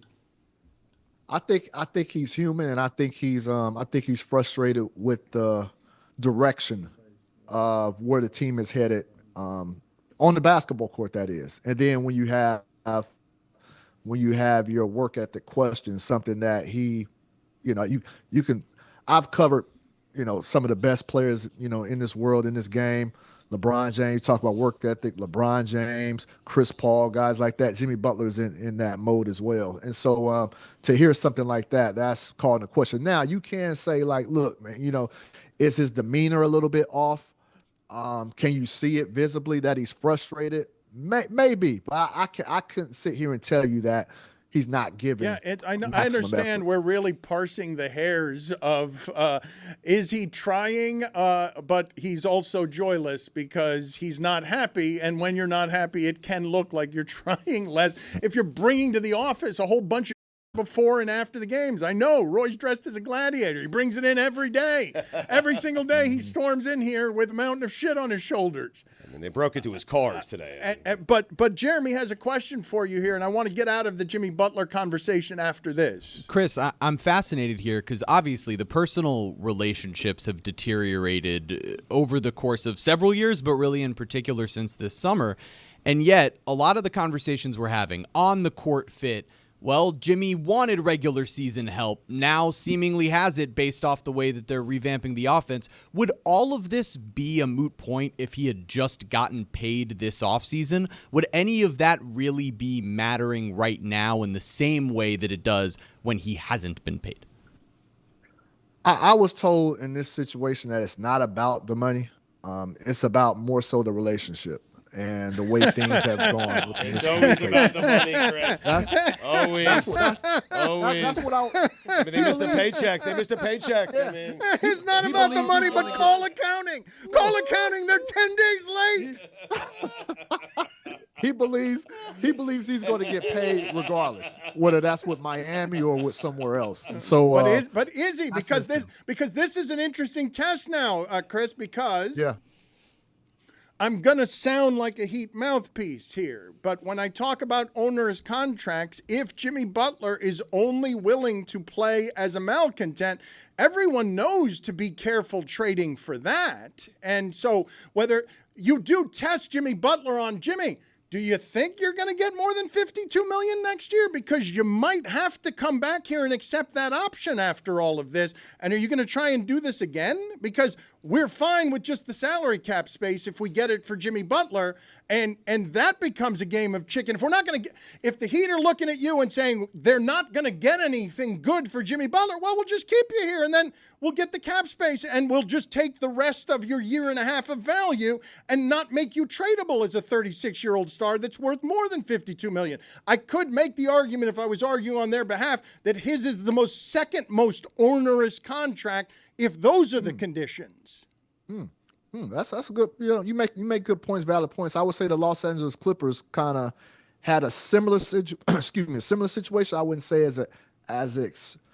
as toxic as this one has become with Paul George. They just let him. Usually, you don't let a player like that caliber go away without getting anything in return. They just completely washed their hands from him and allowed Paul George to go sign with Philly, and he went and got his number, went and got a max deal. So Jimmy Butler, one thing about Jimmy is, man, he's going to bet on himself. I know this is a long time ago, but, he turned down a rookie extension offer, I believe it was like $44 million at that time, which was a nice figure at that time for him. And he turned it down, ended up making an all-star team and got paid handsomely later on. So that's just his makeup. That's his DNA. I'm just telling you, he believes and he feels like whether he's getting paid with Miami, he feel like he's going to get paid elsewhere as well. So do you believe it? I'm trying my best. The way I believe it for a few teams, and I believe it just the way that Phoenix has been so aggressive in trying to get this done and trying to see what they can do. I don't believe it for the entire league for sure, but I do believe it for a few teams. But you only need one suitor, and the idea, like desperate Phoenix is the most desperate thing there is. Like that owner's willing to make seismic change because he's like, yeah, bring me Bradley Beal's contract, and now flip Bradley Beal's contract. Like that's the team you want interested in. They're the only one who's going to be desperate about it. Yeah, and you look at what they've done with the coaches. They've had 3 coaches in 3 years. Fired Monty Williams, brought in Frank Vogel, fired him after 1 season. Mike Budenholzer, I believe the Suns have won, I believe, 3 in a row to this point, so they're kind of turning it around. But I was hearing some things about players being frustrated, and there's being tension in that locker room. Right before I reported about Bradley Beal and Yusuf Nurkic being benched. So there's still things going on over there. But what they've shown is that. That owner, he's aggressive over there. He's going to make change, even if it looks like it might be a rush job. He's going to do what he feels is needed to make that team better. I want to get you out of here, and I don't know which of the 2 questions to ask you. So you choose, okay? Would you prefer to talk about the drama and all of the interesting around Zion Williamson, or would you prefer to talk about the wonderful basketball moment of Cade Cunningham going into Madison Square Garden and announcing himself as an all-star because he insists on making the Detroit Pistons something that they were supposed to be when they gave Monty Williams all of that money, and all of a sudden they immediately get rid of the richest coach in the NBA and they become a legitimate team that can do something like that in Madison Square Garden? Let's talk about both, Dan. Wow. If I make you choose, I'm doing the sociological. He chose both. I'm doing the test of choose the games or the transaction. Which one's more interesting? Or your favorite collectible. I mean, we could go there. Or whether you're a hoarder. Let's go with Cade, because I want to give the Detroit Pistons some love. This is a team that's been floundering at the bottom of the Eastern Conference for countless years.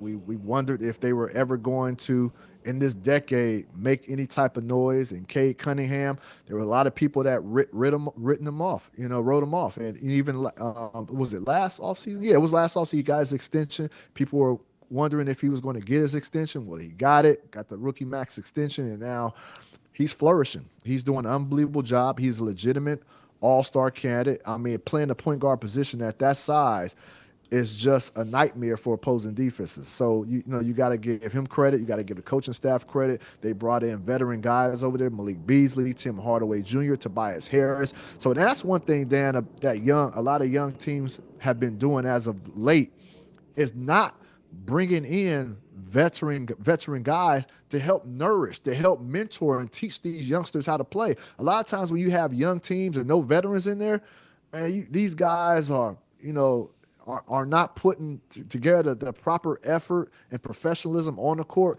and they're surely not putting out that professionalism off the court. You need veteran guys like that, and I think Detroit made a great decision in bringing in vets to help cultivate this team, and you can see the fruits of that labor right now. Billy wants the Zion take. Give it to me. I think he still plays. I think we're too far down the road in Zion's career for him to keep having these mishaps. I reported, it was repeatedly tardy slips for practices and shoot-arounds, and the last straw was him being late to catch the team flight to Philadelphia. When you have a target on your back, and he has a target on his back just from the numerous injuries and the constant people berating him about his conditioning and not taking it seriously. When you have all that against you already, you can't behave in this type of manner, because all it's going to do is highlight and reveal that you really aren't taking it seriously. And so he has to change that narrative. He looks good. The way he's come back this season, he probably looks like the best physical shape I've seen him in as a pro. But he has to continue, and these things cannot happen. And one more thing I want to say about Zion. For the Pelicans, it was only a one-game suspension. But teams don't like, for one-game suspension, that's light. Teams don't like to put their business out on Front Street like that, especially pertaining to Zion. Zion doesn't like things being leaked about him. The organization knows that. So for them to come out publicly and suspend him for a game just shows you where they're at with Zion and how fed up and frustrated they are with his lack of professionalism up to this point. So that's what it showed me, that's what it showed me mostly. It's just the fact that they felt it was time to do something. How do you feel about Funyuns? I used to like them as a kid. Right. Not so much now. Bad breath. You need gum and peppermints right after. That's true. Billy stinks. Billy's whole face stinks. I'm not making out with anyone. I don't care. Thank you, Chris. Good seeing you. Thank you for the time. Thank you for the information. Anything on the notes there that we didn't get to? And if you want to get to the favorite collectible, I did not get to your favorite of all the junk that you're hoarding in your house. I got a lot of notes, guys. 2 pages worth of notes, but I gotta save some for Haynes briefs. But I love you so much, Dan. I had to give you something. That's a great name. Thank you. How about the best collectible for Stugotz? A little gift on the way out. We appreciate all the information. You saw how desperate we were about it. We were salivating around. Give us morsels of the gossip. You saw us. It was pathetic. It was desperate. Yeah, it's all good. That's why I got nothing but love for y'all. But my best collectible, let me throw away my best collectible. I will say it has to be. I have a 1953 grand piano. My mom plays the piano. Wow. My mom plays the piano. I inherited it from her. I don't play the piano, but that's what I have. That's probably my most prized possession. I wouldn't sell that. Because I think her grandmother gave that to her. So that's something I'll keep. All right. Everything else for sale. Everything else is for sale. It's Haynes' Brief is the YouTube link. Get over there to where he's doing stuff because the information is very good. Thank you, Chris. Good talking to you. Thank you, guys. Let's do Against the Spread here, Chris Cote. Let's do it.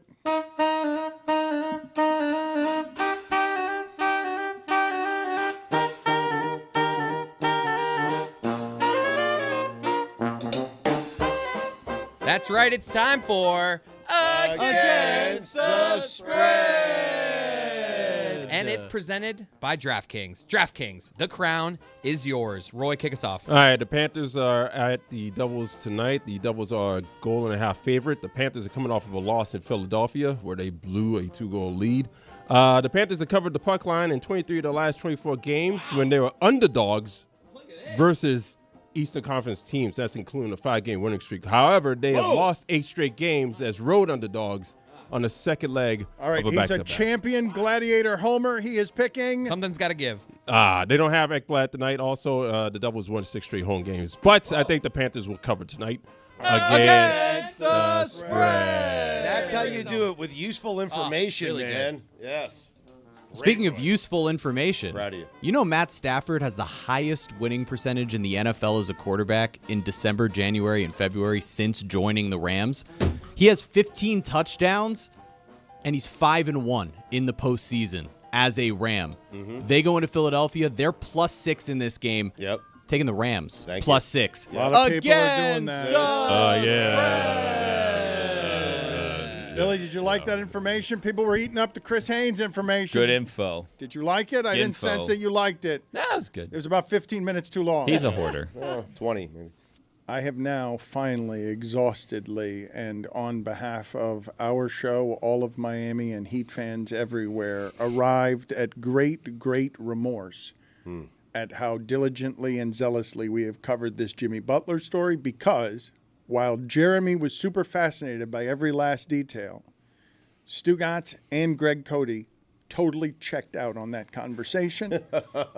They were tired of Chris Haynes' notes. They were tired of Jimmy Butler talk of any kind. They wanted that segment to not be 20 minutes shorter. They wanted it to be 35 minutes shorter. I saw Stugotz light up only one time during it, and it was Haynes' brief. That's it. I mean, Jesus Christ, enough about Jimmy Butler. He does not deserve the attention this show is giving him. Yeah, there was a little Butler fatigue there. It sort of went on and on and on. I could have asked 15 more questions, Greg. There was so much meat left on that bone. There's so much to the story. It's boring. I feel like the bone has been picked pretty clean. Yeah. I mean, this is a 20-18 team and a guy who hasn't played more than 64 regular season games in any season down here with the Heat. I'm tired of hearing about what Jimmy Butler is upset about and what he doesn't appreciate. I don't want to, and I'm tired of the Heat, by the way, too, and what they're doing. I'm tired of the story. It doesn't deserve our attention. No one cares. It's like the 4th time through this, too, right, with him. Yes. It's like it's always the same. Everybody knew this was going to happen. And then, no, Heat culture. We're going to change him. We're going to change Jimmy. Yeah. And then you go and you piss off every team around the league and you try to strong, we're going to get Damian Lillard for absolutely nothing. They're like, no, the F you're not. We're going to trade him anywhere but Miami. And then you're convinced, because you've been going around just swooping up superstars all this time, and now you're shocked that someone wants to do it to your superstar because it's going the exact same way. And now, what you've always benefited from is happening to you, and you don't like it. And now you're trying to think you're going to hold some other team hostage and get rid of this malcontent and somehow benefit your team, and that's not the way this works whatsoever. So you suspend him, and he's going to come back, and he's making his TikTok videos where he's like, you know what, bosses should be more supportive, not so critical, and he's taking all these veiled shots, and we somehow think that when he comes back from suspension, things are going to be magically cured when they don't trade him at the deadline because they want a king's ransom for Jimmy Butler, which they're not going to get. Do we think that, though? Do we think things are going to be magically No, cured? that's what they're trying. That's talking about it that's again? the spin, the Heat culture. It's not interesting. You guys can It's always boring. be sucked right back We into got it. it. No, I No, will we not got be the story. sucked back That's into the whole this. story. 35 seconds. We're done. We don't need to talk about it ever why again. is there such a big difference? Jeremy, I was looking at Jeremy's Greg. face, okay? And whatever it is that is the exotic club equivalent of money raining from the sky because everyone is having the best of nude parties, the look on Jeremy's face was, please give me more information about what Jimmy's upset by, why he's upset, who's upset whom in this ego pride fest. You guys are telling me you're tired of this story. I thought the juicy details of whatever it was a breakup, was the permission we're giving ourselves at every turn to be interested in, do you want to talk about Cade Cunningham, or do you want to talk about how it's all screwed up with Zion and he's going to be available to someone soon? Because the moment Jimmy Butler gets traded to Phoenix, we're going to be having a conversation about whether they're actually good enough to win the West. We will not have that conversation. They're not good enough to win the West. Get out of here. What are you, crazy? A 35-year-old Jimmy Butler with a 37-year-old Kevin Durant? They're not winning anything. As soon as that trade gets made, Will they become favorites in the West? No, because OKC exists, but people will fall in love with 3 big names winning now, trying to win now. That is something that you're not going to tell me that that's not interesting to people. Like, that's the interesting place for him to end up. It's exactly the kind of team that would take him on. This is what he was supposed to do in Philadelphia, but it was Embiid's team and it was Ben Simmons' team, and he had to play the role of the third guy. And he did it great. And they lost to Kawhi Leonard by a shot, and it was closer than Embiid would ever get. He'd be going there to be the third guy. I'd be interested if they were doing this 10 years ago. I mean, Durant's 36. Jimmy's 36. I mean, Booker's young. That's great, but he's just one. So all right. So forgive me then. I will go somewhere else conversationally if you're indeed tired of Jimmy Butler. Back to the Pistons? No, not the Pistons, although we could have Not talked. even Detroit cares this much about the Pistons. We could have talked about the Pistons for a while. That was a fun game. You don't want to talk about it because your Knicks are at the center of hope again. This is their best team in a long time. And at home, they got slayed by the Detroit Pistons. Right. But the thing I wanted to ask you that I got away from early in the show is, Tony's expecting a hero's return from paternity leave because he's had a child, and I thought we were going to celebrate that as a show because I think he wants a celebration of having a child, and Billy doesn't want to celebrate I'd rather talk him. about the Pistons and Jimmy Butler than Tony, to be honest with you. Tony, here's a behind the bit, and I don't think you guys are aware of this. So Tony, This is behind the bit. Let's be clear real quick. Tony didn't have a child. I mean, he did technically, but he didn't do any of the whole. He now has a child, but he didn't have the child. Huh. Yes. I mean, I don't know if that was a necessary correction. Well, it is. I mean, It always is. I think someone thought he pushed out a Thank you. child. Give some credit to his wife. Yeah. He has a Celebrate child. the wife, not Tony. Yeah. You want a little behind the bit? So when we had the 24-hour marathon, I think we've told this story already. When we had the 24-hour marathon, it was Tony's debut, and he made this entire bit where he bought a Ric Flair costume and a robe, and he had this Tony unveil. feathery I love him. wig, and he talked to all of his people that are here. And he wanted this big unveiling of Tony is now part of Metal Arc Media on the 24-hour marathon. I'm like, bud, this isn't a Tony-a-thon. This is a 24-hour marathon. No one cares. So the big returns is something Tony seems to really want at some point in time. And did he say he wanted one for this? Is that what's going on? No. He hasn't said. He did say he wanted one for Freedom. That he requested all of Yes. that. The feather boa, the big introduction.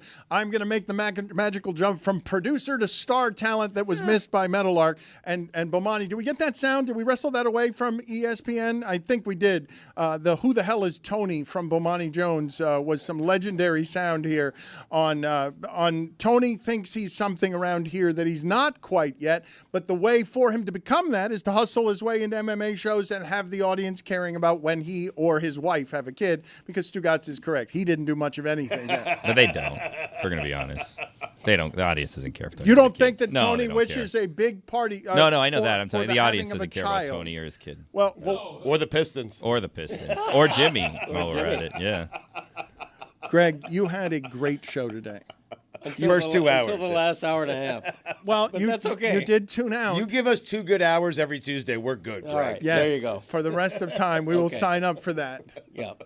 It's good you didn't have the Jimmy Buffett segment first, because I might have gotten Jimmy drowsy. Butler. Jimmy Butler. Now it's on I Jimmy. always say Venmo that. fine. Yeah, $2 I Venmo. always say that. Who do you think's more connected to the Heat, Jimmy Buffett or Jimmy Butler? Wow, I would say Buffett. I would say this. Buffett. I think that the Heat would retire something for Jimmy Buffett before they would retire something for Jimmy Butler. I think you're as right. things presently stand. Hey, you kidding me?